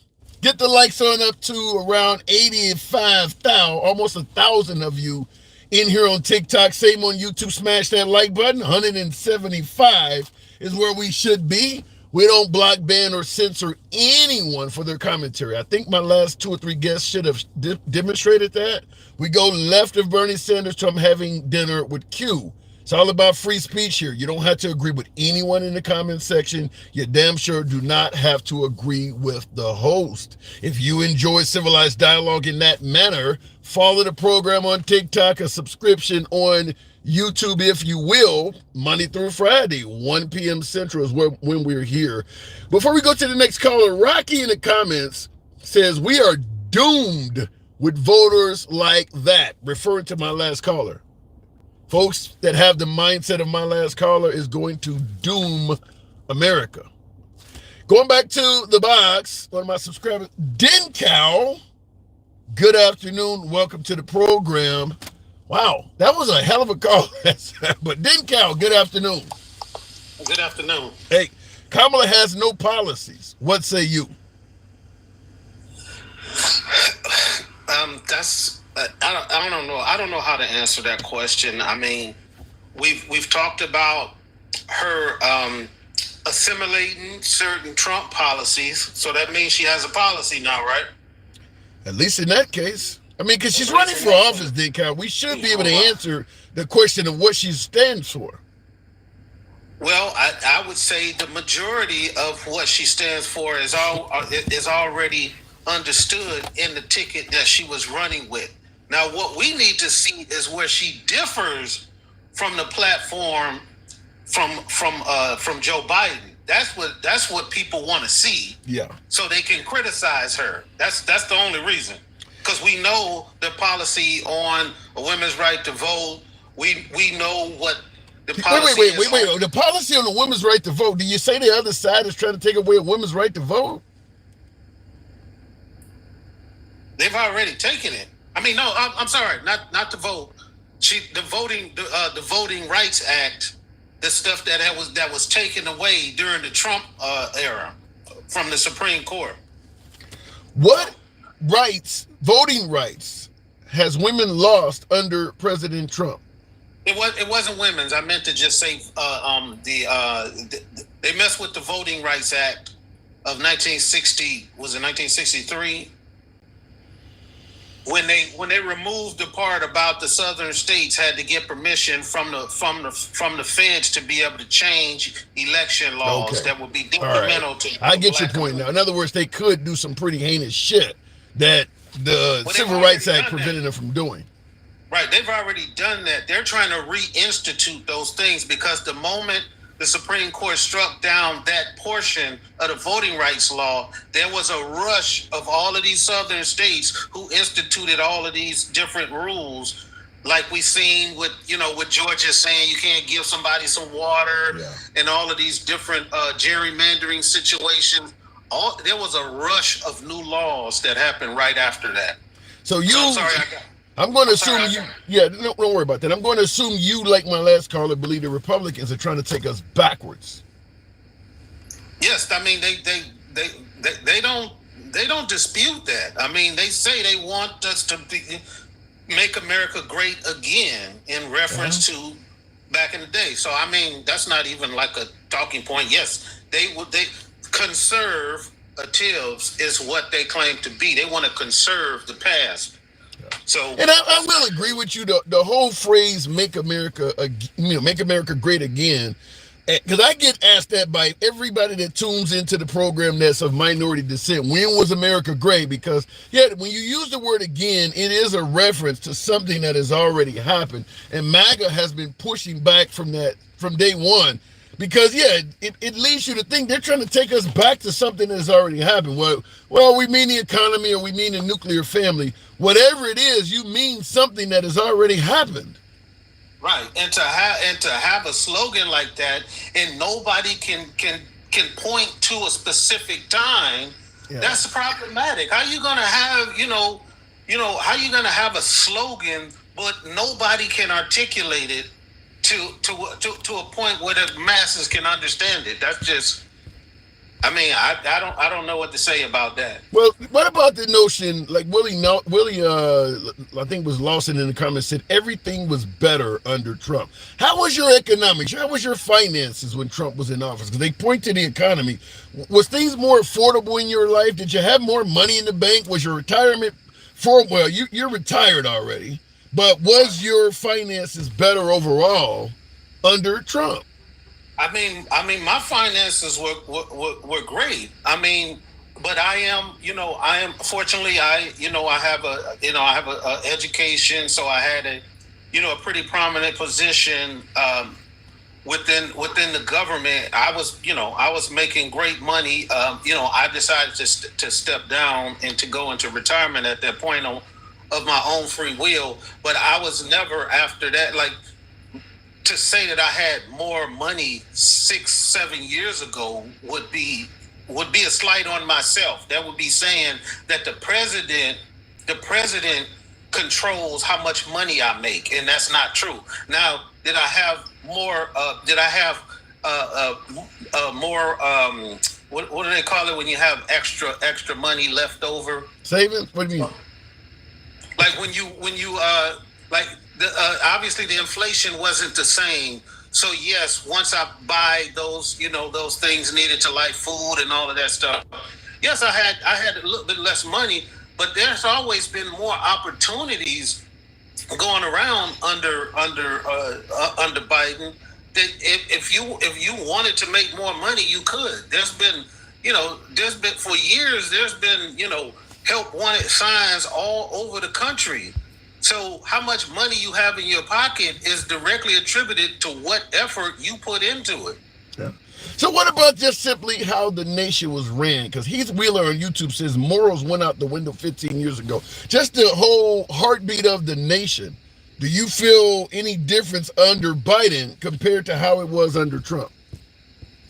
I think the rhetoric and the way the leader of the free world communicates to people makes a difference. And a lot of people want to say that, well, my money situation would better, and I would have to, that would be a conversation in and of itself.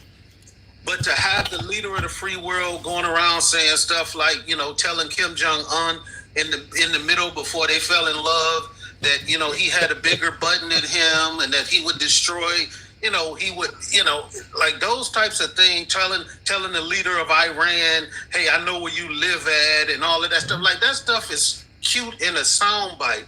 But those things had us just as close to any kind of, world-ending war than anything that's going on in the country right now.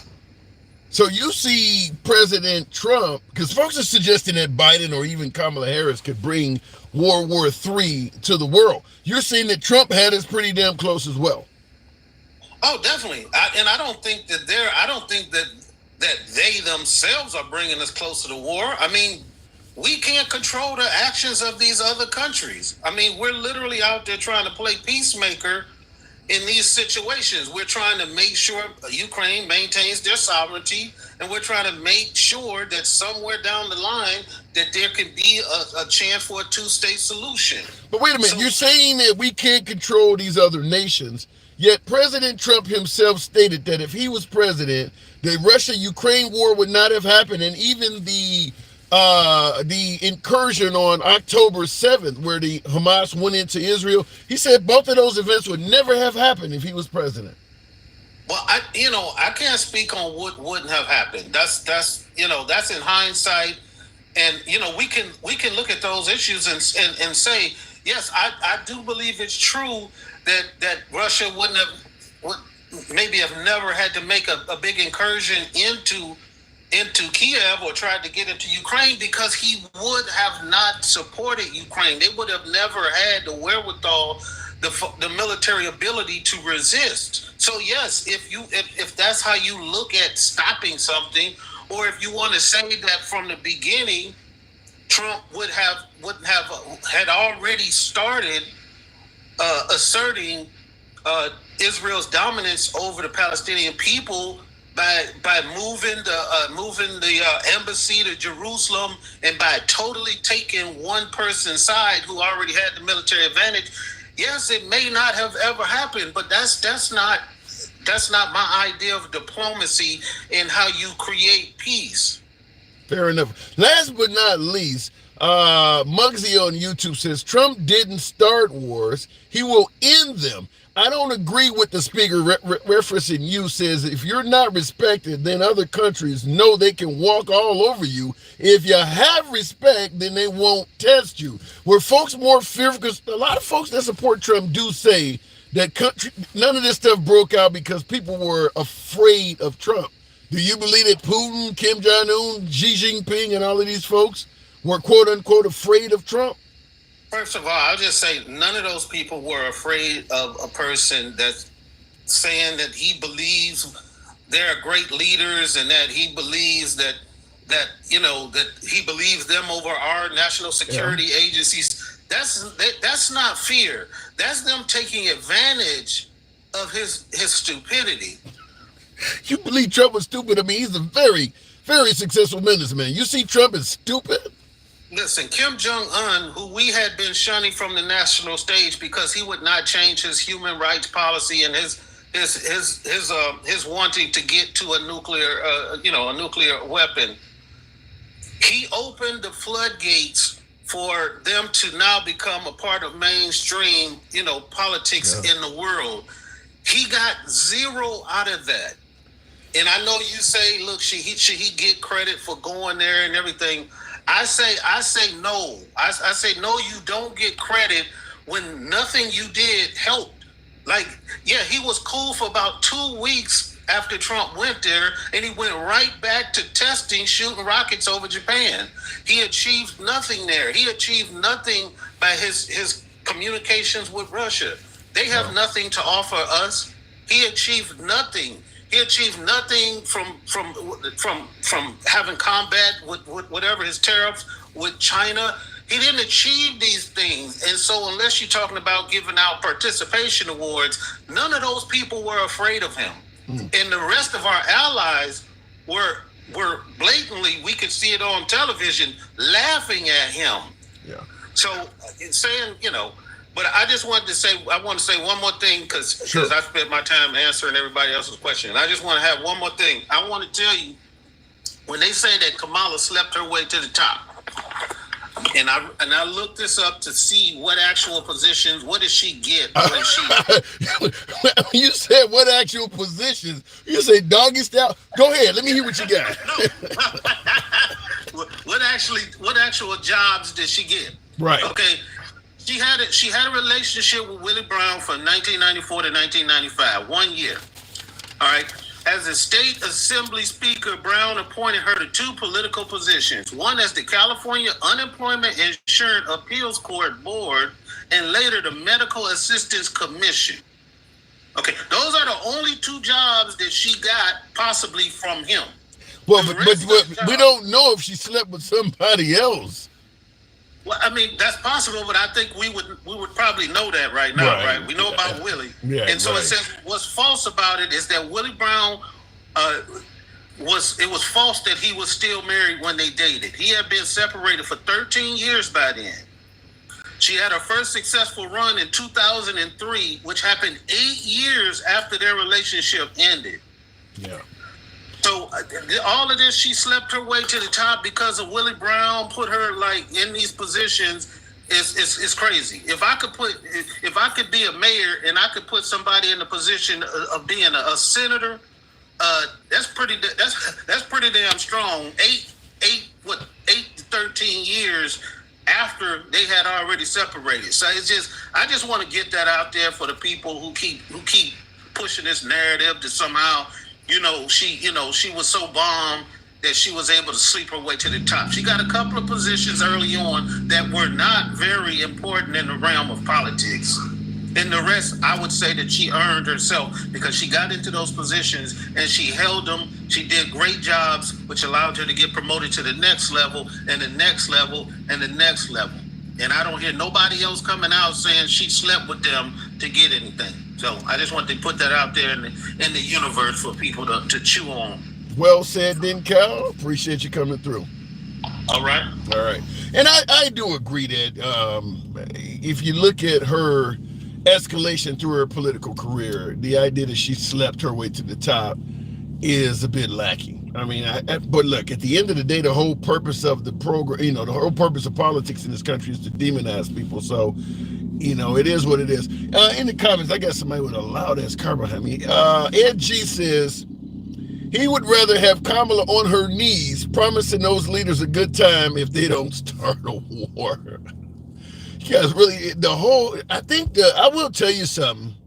In my humble opinion, I believe the whole narrative is probably helping Kamala, certainly among women, because it's kind of letting a lot of women believe that they can't make it to a high level position without some dude saying that she, didn't earn the position, that she got it by some other means. I think it's helping Kamala Harris with women. It's a cruel narrative. I do believe that. Same thing with the DEI thing, and we're gonna go into that with the next call. By the way, tap the screen, get the likes up to, we can do 105, I think. Certainly on YouTube, smash that like button. Get your boy up to about 210. We can certainly make that happen on YouTube. The top 3 dots on the upper right-hand corner of your screen. Smash that like button on YouTube. Helps out the algorithm, brings in more MAGA. We are uncensored every day, all day. MAGA friendly is the theme of the show. Nevertheless, liberals are welcome as well. Enjoy civilized dialogue from all sides of the aisle. Follow the program on TikTok. Subscribe on YouTube if you will. Continuing on, in addition to asking whether Kamala Harris has policies or not, I asked earlier, Dandy Tuna, yeah! Always love those hat mustaches. Thank you, Lisa. Lisa, wonder if I take you home, will we still be in love? Because I need you tonight. Okay, has Trump's branding affected Kamala Harris at all? What do we mean by branding? And shout out to, I can't even pronounce the name, Katiba or whatever. First one I've seen today to refer to the host as an Uncle Tom. I normally a sellout, Ruckus, but Uncle Tom, I like that one. I get that one all the time. Okay, has Trump's branding helped or has it hurt Kamala Harris at all? What we're asking is, Trump, Sleepy Joe Biden, Nervous Nancy, Crazy Bernie, Lion Ted Cruz, Low Energy Jeb. There's no denying that Trump's branding has destroyed the careers of many of his opponents. Kamala Harris on the scene for 23 days. Here's some of the branding. She's a DEI hire. She didn't earn it. Some people say that's what DEI stands for, diversity, equity, and inclusion. That she didn't get it other than the fact that she's a woman of color and her gender. So her gender and her being a person of color is the only reason she's there. She slept her way to the top. We just had an in-depth conversation about that with Willie Brown. She didn't pass the bar. She didn't pass the law exam. That's another one that Trump is branding her about. Her race. She's using her race to her benefit. She's not a black woman. She's claiming to be one because she thinks it may help her now, when she's actually Indian and Jamaican. Go figure with that. Lisa, thank you for just sending me those chicks. Thank you. She locked up black men. Kept them in prison way longer than they deserved. She was a overzealous prosecutor. That's another one of the levels of branding. Worst vice president in American history. I'll let you folks address that. And last but not least, she shouldn't be in the job. It's a Democratic coup where they didn't allow the people to vote. They just gave the position to Kamala Harris. It's a Democratic coup. You can't talk about you're for democracy if you're for Kamala just getting the gig. These are all of the forms of branding that Trump is imposing on Kamala. I want to ask you folks, do you believe it's effective?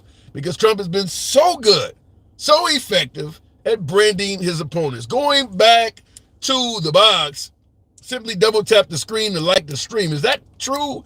Lee Townsend on YouTube. Like I said, folks, appreciate you guys that are liking the program. Weed is good, says Project JFK. And Big Rooster, you're commenting to somebody else. You're the one that has to prove it. Okay, let me go back to the box. The one and only Big Rooster, friend of the show, subscriber. I always give my subscribers first digs. Big Rooster, good afternoon. What's the dealio, Tim? Not much. I see you on both platforms. I appreciate the support. Oh, man, I always stay on both platforms because I love what they say over there on YouTube. Got a bunch of idiots over there as well. You know what I'm saying? Idiots, come on. That's my MAGA side is more. There's more MAGA on YouTube. Right, exactly. Idiots. Wait. Hold on. Let me rephrase that. You got a bunch of real big idiots over there. Real big. So you're suggesting that you can't be MAGA and be an intelligent, patriotic American? Well, I mean, if you're gonna follow a guy over the cliff, then yeah, I guess you can be intelligent. Follow the guy over the. You stop at the edge, right? Follow the guy over the cliff. What if on the other side of that cliff is a good economy, no world wars? You know, people can afford groceries. What if that's what's on the other side of the cliff? So you saying this economy ain't good? I think a lot of Americans are saying this economy ain't good. I mean, I haven't went hungry yet. I don't think any Americans went hungry, but I think their money went further if you ask a lot of Americans. I'm still able to fill my gas tank up. Yeah. Does it cost? And not only that, Tim, I live in the highest gas prices in the country. Cali, Hawaii? I live in Cali. Okay, you live in Cali. I saw you respond because one of my earlier viewers stated that since minimum wage went up to $20, everybody's understaffed and they can't find employees and the cost of goods and services has shot up. You're in Cali. What say you? So I say every restaurant I go to, the parking lot is full, Tim. So people still eating? People are still dining out. Right. People are still going to get burritos. People are still going to McDonald's. In-N-Out pays $25 an hour here, right? Damn, really? The line, Tim, when I tell you the line is fucking ridiculous to try and get an In-N-Out burger. In-N-Out burger pays $25 an hour in Cali? $25 an hour. And when I tell you, Tim, you think you're going to a rock concert trying to get an In-N-Out burger. Wow. And not a Kid Rock concert. So, I'm just saying, man. Listen, Tim. You got to keep Takesha up here, man, and Denkow. I love those two. Yeah, but listen. I don't want to run the program, and I believe in. I believe in free speech. I don't care how far to the right somebody goes; they should be able to speak too. Tim, I'm just stating my opinion. And this guy right here, Ed G, I love that guy. I love how much money he's spending with you. Matter of fact, Ed G, we love you. Ed, wait, hold on. But Ed G is talking about it's something that's an actual fact. There's no denying there's a hell of a lot of homelessness in California, the state you were in. Hey, guess what, Tim? I was in Texas and there's a whole bunch of homeless people there too. Guess what, Tim? I go to Reno. I live 2.5 hours from Reno. There's just about as many homeless people there as it is here in the Bay Area. Really? That's Nevada, right? Yeah. I go to Arizona, Tim. Guess what? There's people living on the side of the dumpsters there. Homelessness is everywhere. It's not just here. The only difference is. And by the way, Melvin Trent, thank you for your incredible generosity. Thank you, Melvin Trent, for those roses. But I watch a lot of right-wing media, so I will say that I don't maybe not get the whole story because you're saying there's equal amount of homelessness in places like Texas and Arizona and Nevada to California? Garrett, Tim, I was in Texas twice within the last 7 or 8 months. There's a lot of homelessness there. Arizona, there's a lot of homelessness there. These are red states, Tim. They don't tell you about their homelessness. That is true. The first thing they want to do is they want to talk about the Tenderloin in San Francisco. Oh, don't go to the Tenderloin. Oh, don't do this. You know what I'm saying? Of course, that's where they're mostly concentrated at. But guess what, Tim? There's people living under the freeway in every state I've mentioned. Wow. Louisiana, there's homelessness. And Louisiana is a cheap state to live in. Yeah, and I see in the comments, somebody said I live in, I can't remember, you sir need more coffee, said I live in Texas and it's full of homeless people. Ed G, In-N-Out is always full. Go to McDonald's or Burger King. $25 an hour. $25 an hour. To get that job? Of course it is, because everybody works. Let me ask you this, because this comes up all the time.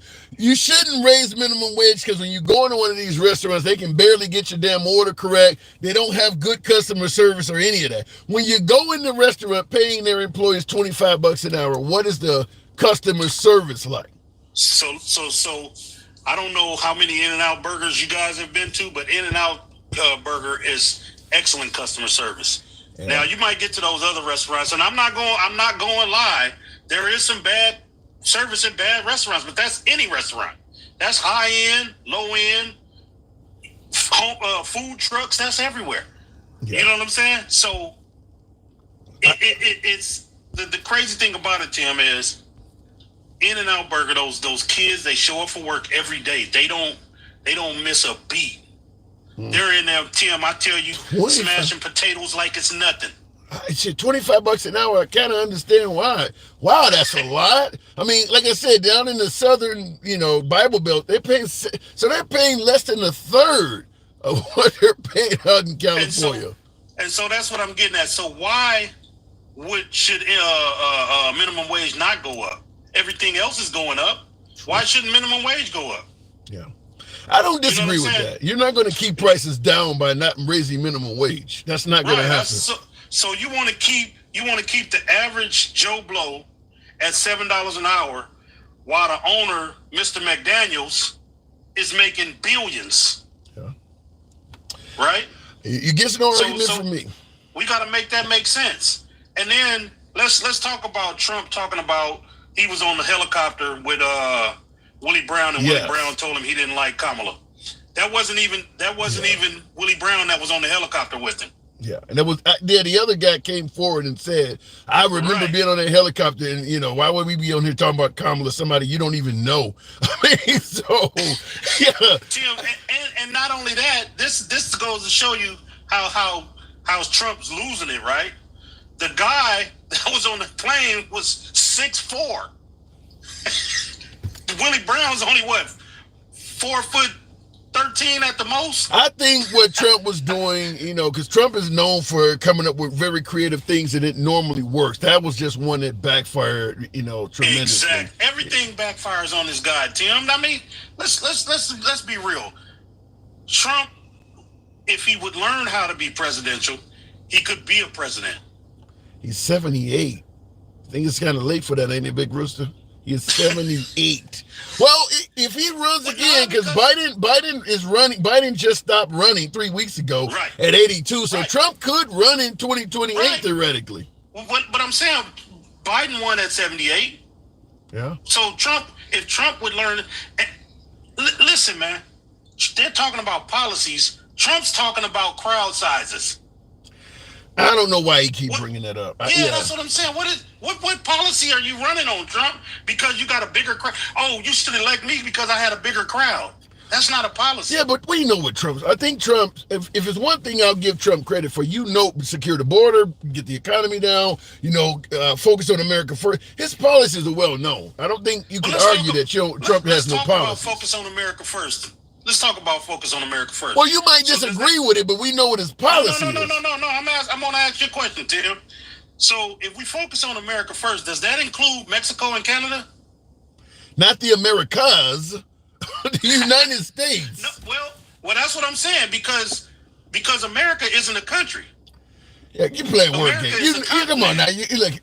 I'm never one to. Hold on, hang on. I'm never one to join the everything Trump says taken out of context. I'm not coming from that angle, but you know what he means when he says America. He's not talking about Mexico and Canada. Let's call it what it is, Tim. We are United States citizens, not American citizens. We are citizens of the United States of America, right? So what's your point? My point is, if you want to say America first, then you should include Canada and Mexico. No, when they say the United States, they're not in Mexico and Canada. United States, though. Tim, look over here. Is that your right shoulder? That's the right shoulder. Okay. Does that say make the United States great again? Or America. Does that say make America great Come again? on, you playing word games. You know what the hell he's talking about. No, Tim, I'm just being serious though. I'm being real with you. If we're gonna take care of America, we gotta include Canada and the Mexicans. Okay, now, so if we're gonna take care of the United States, if we're gonna put the United States first, then I can understand that. So he should say make the United States great again. Make the U.S. great again, not make attorneys get attorneys. All right. I think everybody knows what he means by America. I mean, I know what he means too. When somebody says God bless America, you don't think they're talking about Mexico, do you? Exactly. That they're not. Right. But what I'm saying is, America is not the United States is not the only place in America. I get it, but that is being really petty to some degree. Like I said, I mean, what's really being petty is make America great again, because we both know that America has never been great, especially for us. Okay, now that I can work with. I can work with that. All right, Rooster. I think you're being petty, but I give you the last word. I do got to move it on. I think you're being petty, though. Go ahead. The last word is, let's see Mr. Trump, because he's not president right now. Let's see Mr. Trump get on the debate stage with Kamala Harris. Let them hash out who has the best policy. Let them challenge one another in front of the American public.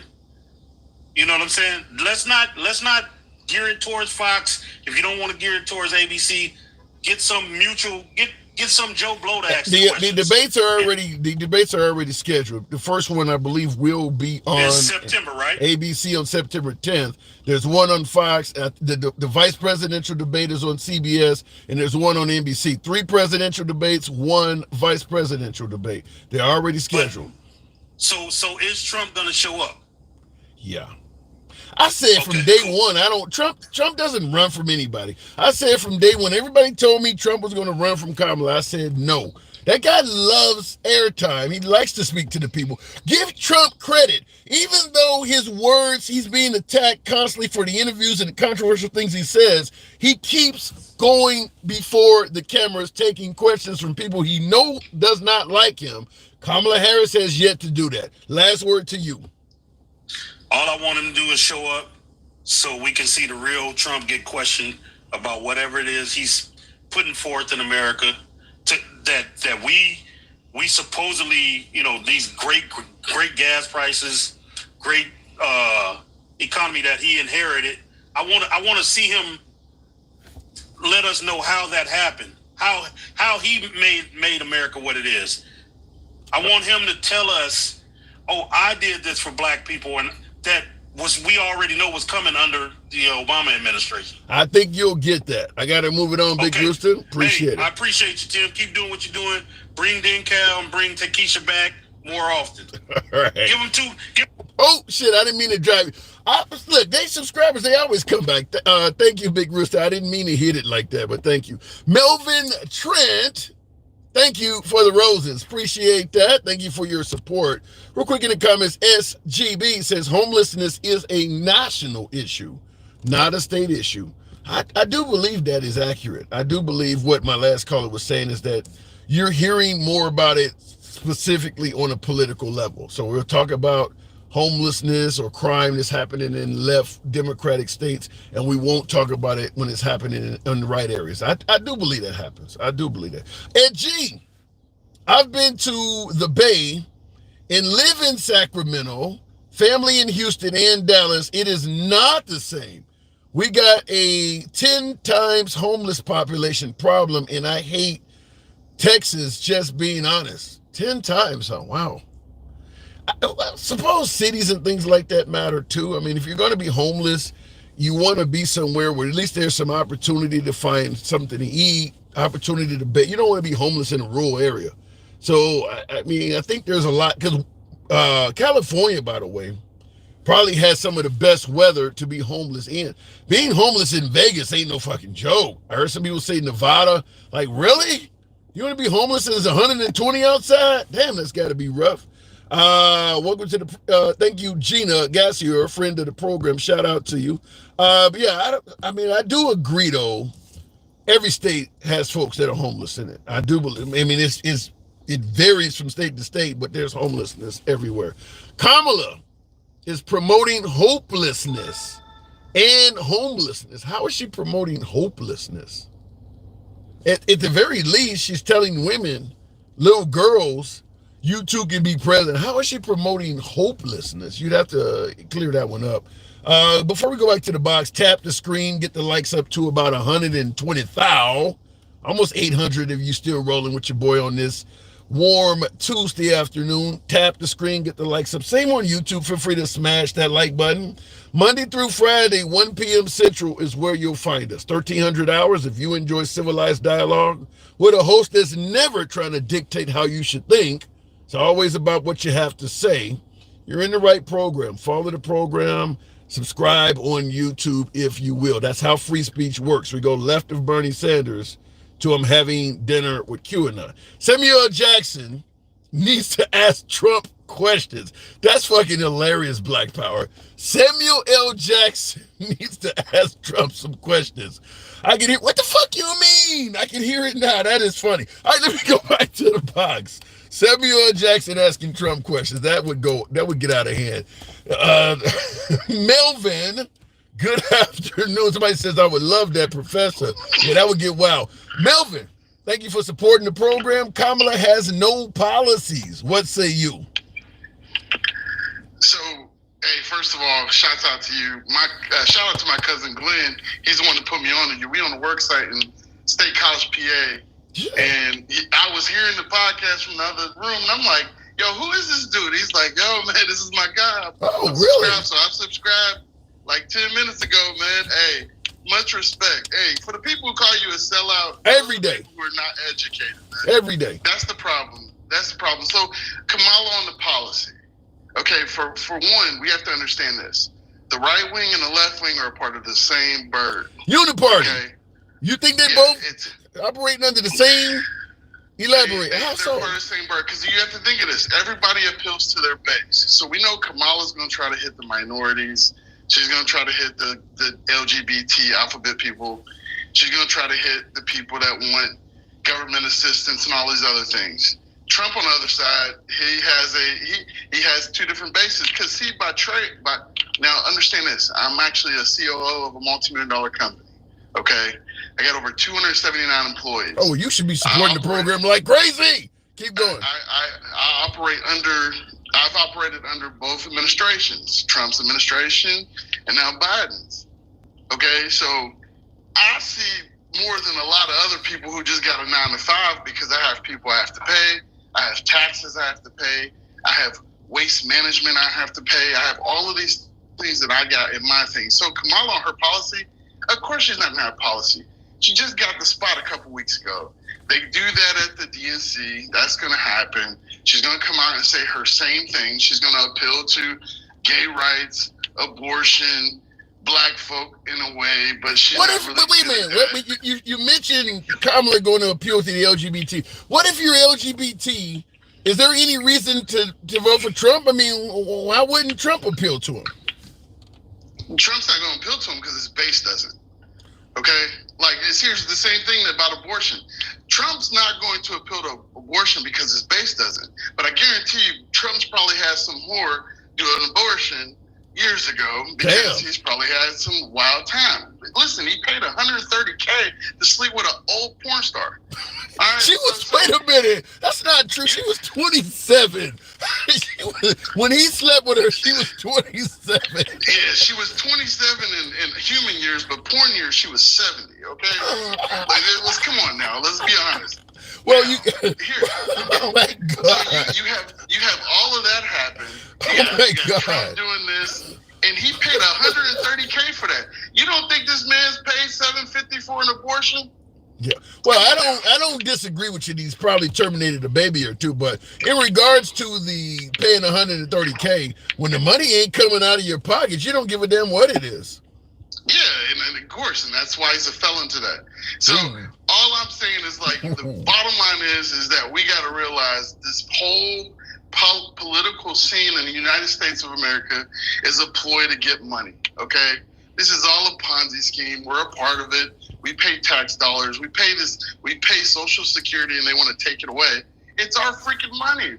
Everybody has to realize this. When American people realize that the government is actually broke because they actually get their money from us, and that we can shut stuff down when we want to affect change, then things will change. But right now, we're going to play this monopoly game of stupid, and think of this, we've got billions of people in this country, and we got to choose between Trump and Kamala. But what about this one? Now you're talking finances, but what now on YouTube? Because we're simultaneously on YouTube and TikTok. Main Mermaid says, and this is in caps: the Republican Party stands for tough on crime policies. The left panders to criminals and prioritizes criminals over innocent citizens of communities they prey upon. Hold on, every Democratic governor or mayor must go. Now, here's my thing. I'm a prior LEO. Still part of the FOP, Lodge 83, Lexington, Kentucky. Let's go. So that's bullcrap, okay? Both of these administrations, Republican or Democrat, that is not even on a federal level unless you're doing some El Chapo type stuff. That's your local government. You can't say that, like, oh, well, they're not hard on. No, that may have been a Republican judge that let old dude off on a freaking assault fourth charge because he golfing buddies with his dad. Okay, that's not going to affect the federal level. That's dumb. But again, the American voter is by far one of the most uneducated voter. I mean, look, like, here's the thing. I'm honest. I'm a black man. I'm Republican by moral standard.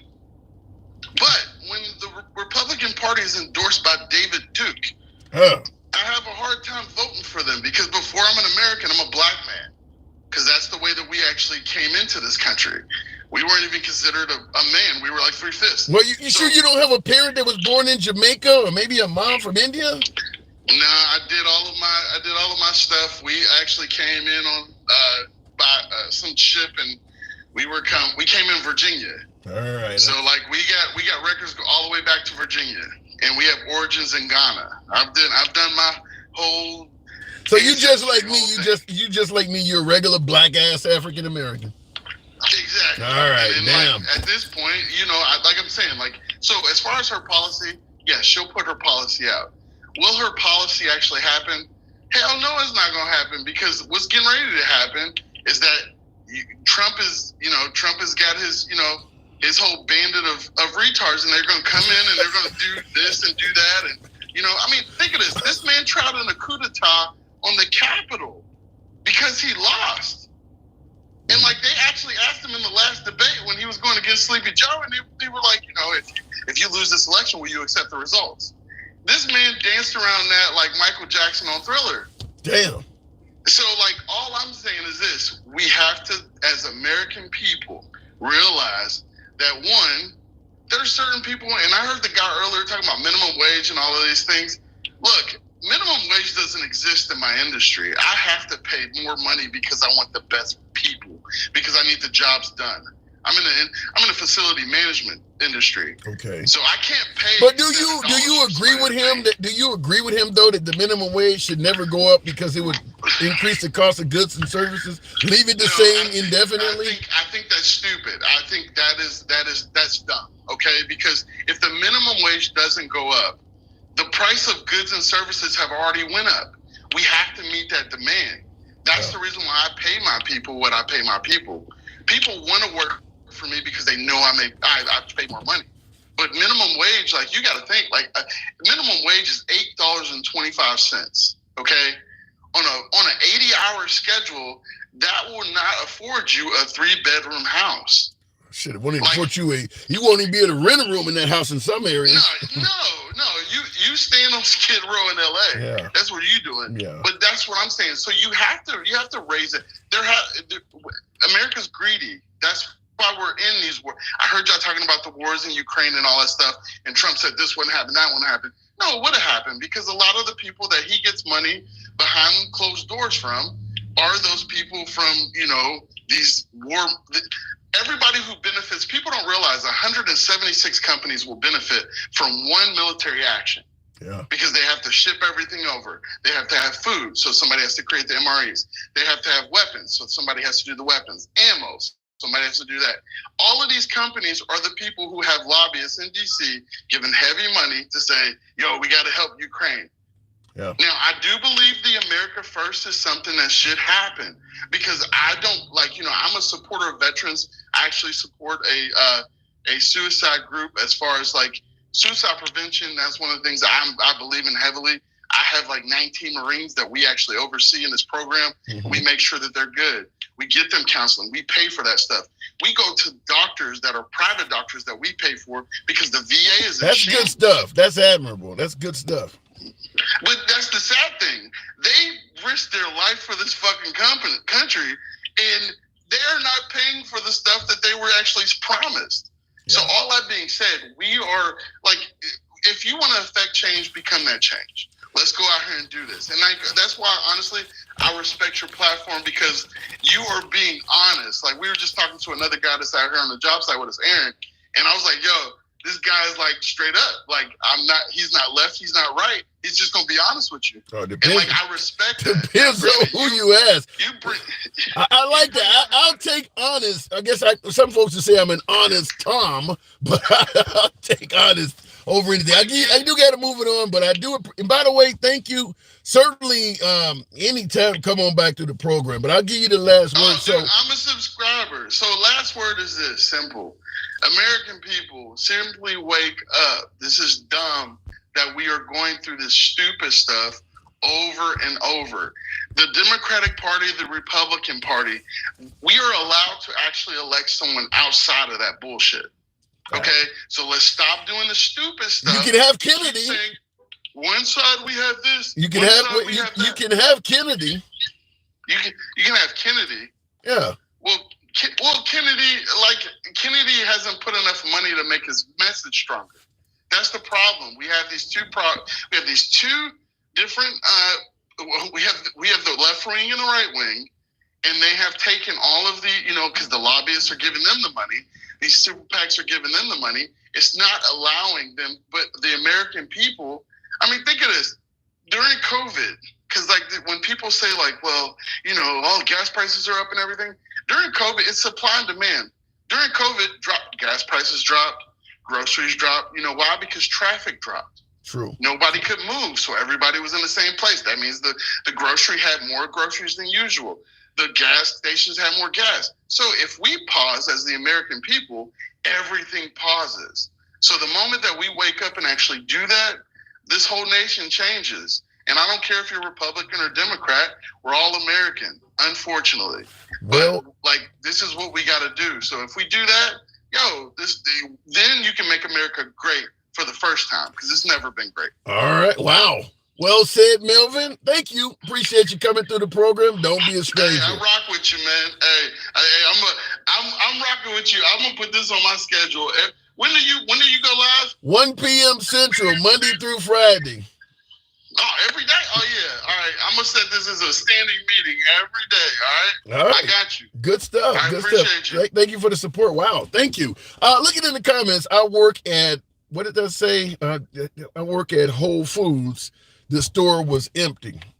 I don't know if you can really make assertions based on one store or one town. I mean, it varies all over the place. Big Rooster raised the minimum wage to keep up with inflation. The left side of me agrees with that wholeheartedly. I understand that things will go up in terms of if you raise minimum wage, the cost of goods and services may go up to some degree. But I don't believe keeping minimum wage the same, like it has been in a lot of Bible Belt states for 15, 20 years, is right. What should have happened, as Big Rooster said, minimum wage should be commensurate with inflation. If you raise the minimum wage with inflation, it would only be going up 20, 30, maybe 40 cents a year, would probably be less than $1. Because as I said, they want to go from $7 an hour to 50, or maybe $7.50, somewhere around there, to $15 an hour.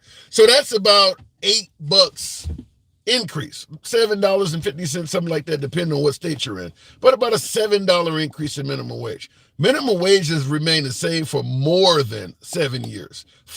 In some states, 20 plus years it hasn't moved. So we're talking, if you divide $7 by 20 years, it's clearly less than $1 per year. It would have went up 40, 50 cents a year. That would have been keeping up with with inflation. Keep in mind, the places that are paying these folks $7, $8 an hour minimum wage, even the burger flipping jobs, the price of their goods and services has been going up. Now, right now in 2024, there's very few places paying somebody $7 or $8 to work there. But I'll tell you this, before the pandemic, during the Trump administration, when folks suggested the economy was doing so damn well, they were getting paid like that. The pandemic is the only reason why people are getting paid these astronomical wages, at least in the rights. The left has always been about raising minimum wage. But after the pandemic, folks were not wanting to return back to work. So they started raising salaries up just to give people an incentive to come back. But if you go back into the Trump years, people were actually getting paid those low wages. Trump bragged about his job numbers, and rightfully so. I think he got unemployment down to 3.5%. At the time, it was record-breaking. He didn't brag about the salaries for those jobs. Look, any politician can tell you they're creating jobs, but how much do them jobs pay? You don't, even Biden, you don't hear Biden, not too often. He has said it because under his watch, salaries have went up. But as I stated, it's to get people back after the pandemic. Salaries have went up under Biden. But generally, politicians brag about creating jobs. They do not brag about the salaries of those jobs. Creating a bunch of minimum wage jobs ain't necessarily doing shit. People got to work 2 and 3 jobs to get by. That ain't nothing. You ain't doing nothing great. So I just leave it at that. So true, capitalism has run amok. I don't believe capitalism is run amok. I believe capitalism is like jumping in an ocean and getting bit by a shark and saying the sharks have run amok. No, sharks are being sharks. That's what they're supposed to do. They bite shit. Capitalism is not supposed to be nice, friendly, or even in terms of equality. Capitalism is about making as much money as you can for yourself, irrespective of others. Capitalism is cruel. It's about focusing on your bottom line, not someone else's. Labor for as cheap as you can get it. If I can get lobbyists to allow me to hire people for $6 an hour, capitalism tells me to do that. So I don't think capitalism is running amok. I think it's doing what capitalism does. What's happening is the social policies, socialism, as folks say we hate in this country, the social policies that keep capitalism from ruining everybody are being rolled back. If America was a purely 100% capitalist country, you wouldn't want to live here. You want to dial 911 and the cop comes out and itemizes everything. You know, you had a criminal in your basement. We fired 2 shots. We got to charge you $50 for each bullet. How much risk the cop take? I mean, it hands you an invoice. That's capitalism. Your kid goes to school. There is no public school. All schools would cost. That's pure capitalism. The only thing that makes the country work is the fact that it has social policies in it, including policies that prevent monopolies, prevent overcharging, prevent price gouging. We have started rolling that stuff back. And as a result, we're getting slightly closer to a demonstration of what pure capitalism looks like. And people are not happy because they can't make it in that environment. Pure capitalism favors everybody who has the money already. And the more we get in that area, the worse it gets. Look at it in the comments, but that's why people are saying, I don't want socialism. Well, Without the social tenets, capitalism would indeed, as somebody said, run amok. Real quick, my family got out of poverty through education. In a purely capitalistic system, every bit of your education, you would have to pay for it. I'm talking about from daycare on, period. Nothing would be free in a capitalist system. You hear the right always talking about giving people free shit. Public school is free shit. The lunches you get there when you're in school, if you don't have, all of that's free shit. In a capitalistic society, you wouldn't have that available. The people who are broke, their kids don't have a school to go to. That's how it works. Pull yourself up by your bootstraps, says Phillips Holmes. Yeah, that's exactly. Going back to the box. Appreciate you folks that are tapping the screen. We should be about 130,000. Can do that. Tap the screen on TikTok. Get the likes up to about 130,000. Smash that like button on YouTube. 270, if you guys are kind enough. I think it's the top 3 dots in the right-hand corner of your screen. Stick the ruler. Good afternoon. Welcome to the program. Elon is not American. What is he? Stick the ruler. Hey, what's going on, handsome? Not much else. You got an echo. Hold on just 1 second. Let me see. Does that work? Yeah. So Kamala Harris has no policies. What say you? No, she has policies. And they know she has policies. And I'm talking about Maga and Donald Trump and JD Vance. Everybody knows that she has policies. What they're trying to say is they want to get her to say everything before the convention. And she's saving it. Hold on, hang on. Let me interrupt you. I saw this comment. Who the hell said this? Project JFK says, don't beg for screen taps. It reflects bad on you. All these motherfuckers on the internet begging for money, which I never do. I'm asking for likes to bring more people to the program. And you don't even want me asking for, God damn. Tap the screen, folks. I mean, it ain't like I'm asking for a galaxy or asking, you don't want me asking Again, Tim. Go ahead. Again, Tim, please pull yourself up by the bootstraps, you know. Jesus. Like, yeah. Even though that's in the game, EA Sports, they still don't want you to play the game. Right. Because today I've noticed that they've been supporting the live. And there's nothing wrong with that. Yeah. This is what TikTok is, people. I mean, You do have those people who get out there and do it for gifts and they're grifting and all of that good stuff. But at the end of the day, Tim doesn't do that. Tim all the time will let you know, every now and then I may get a galaxy. You may get something from DJ Julio or something like that. But he's one of your main donors. Like, he's one of your main. Right. I mean, yeah, my donors are so few that you kind of know who they are. I don't like you mentioned a galaxy on TikTok. I might get 1 or 2 of them a week, if that. I mean, and I'm here every day in the trenches for 3 hours talking to Maga and going full open spectrum. We don't grift, but the guy saying you shouldn't even ask for likes and taps. Wow. And by the way, Gay Bar says, so how can you justify Biden's wage increase when inflation was almost at 9%? Makes no sense. I'd have to think about that. How can my thing is this. Go ahead. My thing is this. Throughout the years, before the minimum wage increase and everything, prices were going up. Nobody was getting a raise. Minimum wage wasn't moving. I started work at $3.25 an hour. So I make way more than that now because I'm older, I got experience and everything else. Mm-hmm. And they also upped the minimum wage. But I want y'all to think about this. I was 12 years old. They wasn't even regulating kids that could work yet. Yeah. So I was 12 years old. I believe it was Papa John's or Domino's, one of the two. Can't remember at this point. But I was folding boxes, $3.25 an hour. Yeah. So I would work 3 hours a day on the weekend, and that's my pay. My pay was like maybe $24. Thank you, Dencal, by the way. Dencal, thank you for that underwater quote. Yeah, I mean, I don't know. The idea that you don't raise minimum wage to me sounds absurd. Yeah, and again, no minimum wage hike, no raise, and they still raise the prices.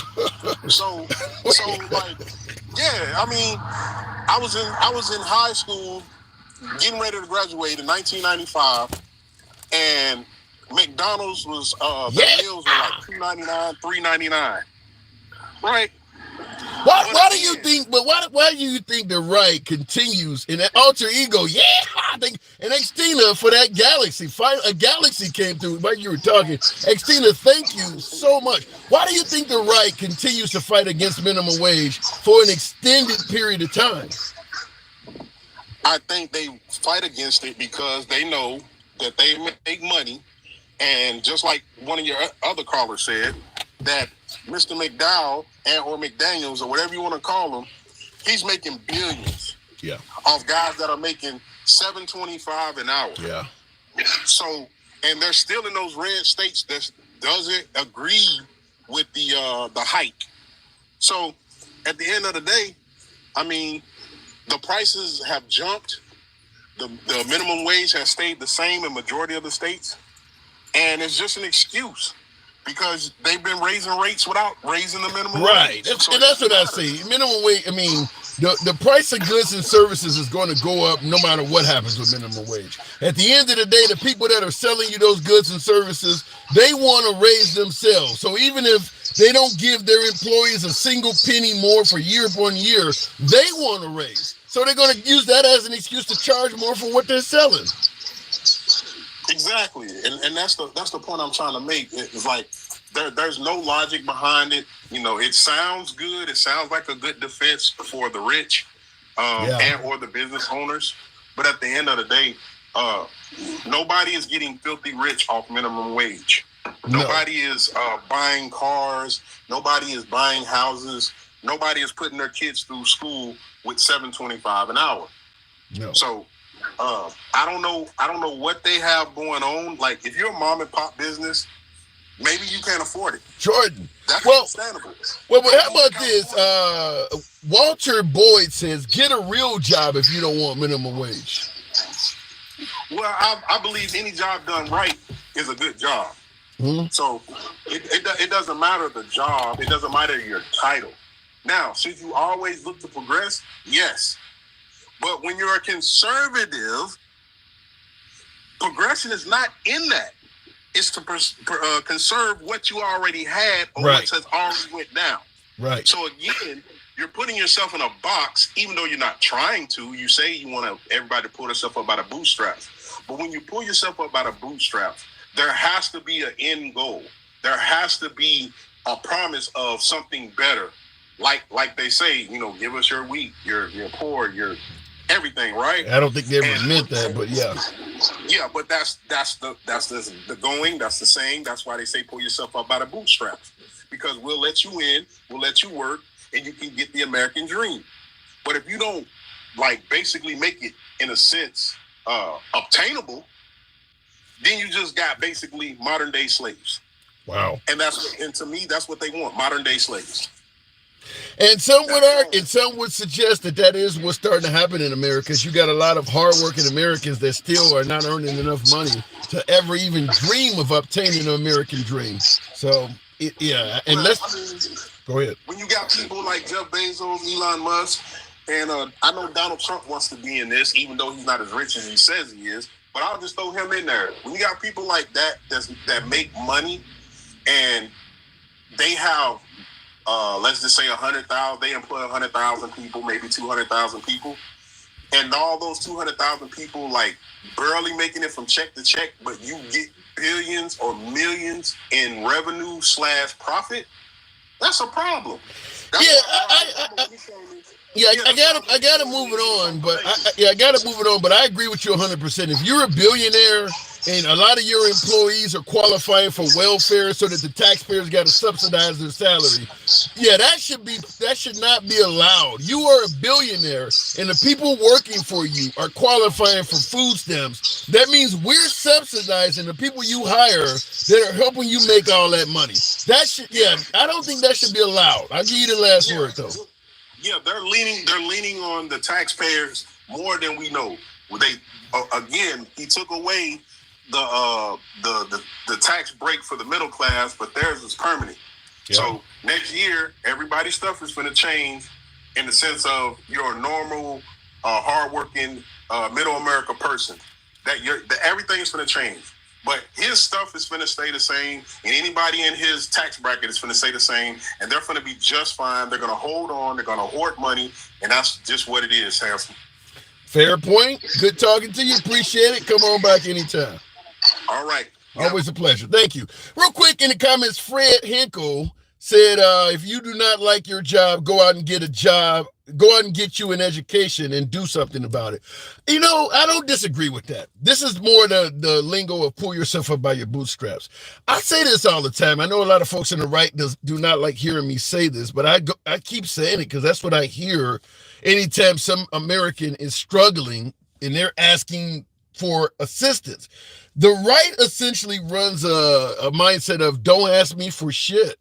No matter what you're going through, figure out a way to get out of it that does not involve anybody helping you. That's what pull yourself up by your bootstraps is. You figure out a way of getting out of it. Don't ask us for shit. Now, as he said, if you're working at a job that does not pay you a good wage, then quit and find another job.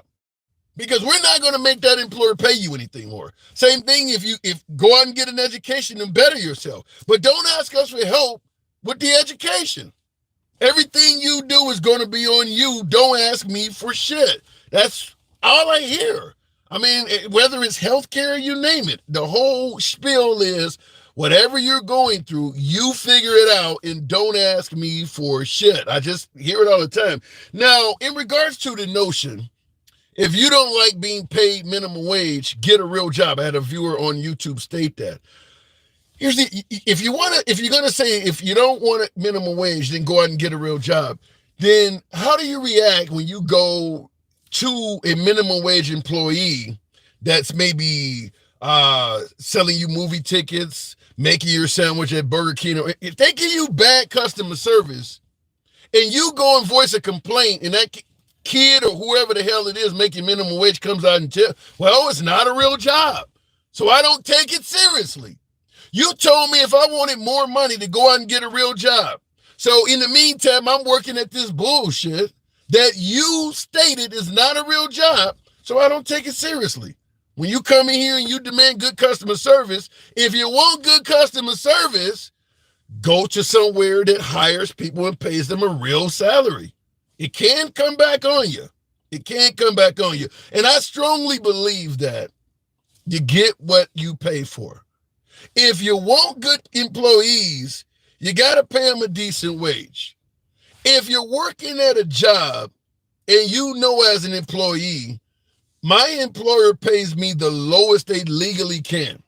If my employer fires me, any other job I get in America by law has to pay me at least what they're paying me because they're paying me so damn low. I don't see the incentive. I don't see the incentive to be such a great employee. We're bitching about all of these folks that work these burger jobs, poor customer service. They're not making your sandwich right. They're not getting your order right. But then when it's time to join them and assist them in getting a minimum wage increase, you tell them, hell no. Maybe that has something to do with why they ain't getting your burger right. I just believe you get what you pay for. If you pay, there are places out there that flip burgers, sell you french fries and all of that shit that pay their employees substantially better than minimum wage. You'll notice in most of those places, the customer service is better because that employer paying a higher wage actually can pick and choose between who they hire and who they decide to keep on. But when you're paying your employees the lowest you legally can without breaking the law, you're giving them bottom bucket salaries. You're not going to get Einstein working for you. You're going to get bottom bucket employees. That's what we've done. Yeah. Appreciate the hat and mustache there, Sean. Thank you very much for your support. So when you wonder, why don't teenagers want to go out and get a job like we used to when we grew up? It's because they don't get paid as much. I say all the time, I made $3.80 an hour at Burger King in 1988. My money damn sure went further than $7 or $8 an hour that they're getting paid now. I could do a lot more with that 380 as a 16-year-old than they could do with the $7, $8, $9 an hour they're making now. They are making less money, and we're expecting them to work as hard as people during our time. It's not gonna, it doesn't get out like that. It doesn't work that way. And I would assume that many of you, if you felt your employers were constantly ripping you off from year to year, your motivation might drop a bit too at your job. Now, I don't disagree with my viewer in suggesting if you're not getting paid properly, you should go find another job or go get an education or whatever the case may be. But that sometimes requires a little bit of time. I'm looking for another job. I'm going to school to better myself. So that means while I'm in this job that's treating me like shit, trying to get my education, trying to find another job, there's no motivation to work hard where I'm currently at. Those are likely a lot of the people you're encountering when you go to burger flipper places. Pay people like shit, that's exactly what you'll get. It is your boy Tim, the Handsome Liberal, Monday through Friday, 1 p.m. Central. Always appreciate the support on the program. Thank you for the 153,000 on TikTok. Same on YouTube. Feel free to support the program by tuning in Monday through Friday, 1 p.m. Central. We don't block, ban, or censor anyone. You know how the program is ran. If you favor that type of civilized dialogue, feel free to follow the program on TikTok, a subscription on YouTube if you will. Right-Shine Powell, pull yourself up by your bootstraps is crazy. There are folks on the right who are minimum wage workers living in poverty, struggling Americans, yet they vote against their own interests. I got to kind of agree with that. That's where most of the poverty is. Liberal cities have a lot of crime. Republican areas have a lot of poverty. I got to agree with that. Some of the most uninsured, in terms of healthcare, the most uninsured Americans, they're down in the South. They're in Republican areas. I do not disagree with that at all. Extra, XC, friend of the program, appreciate that. It is indeed your boy, Timmy. Yes, I am serious, Steve. Steve asks, are you serious? Yeah. You don't have to agree with me. Look at the median income and things like that for people who live in the right areas versus the left. Look at the amount of Americans that have health insurance, right versus left. The poverty is in the right, is in the Republican areas, particularly. Now, Florida and Texas are doing well, but all of that shit in between is not. All of that stuff, Louisiana, Arkansas, Mississippi, Alabama, a lot of poverty in those states. Kentucky, I think 8 of the poorest counties in America are in Kentucky. You won't hear that on right-wing media. It's your boy Tim, the Handsome Liberal. See you tomorrow. And I want to thank you folks on YouTube as well. My God, you're so wrong. Hunter Gaddy, I wish I had more time. We would certainly talk about it. Can you bring people up in the chat? I haven't figured out a way to do that. Extra C. I haven't found Extra XC on YouTube. We're trying to do that. The vast majority of the top 1% are not self-made. I didn't know that, Gina. I didn't know that. Homework. Catch you guys tomorrow.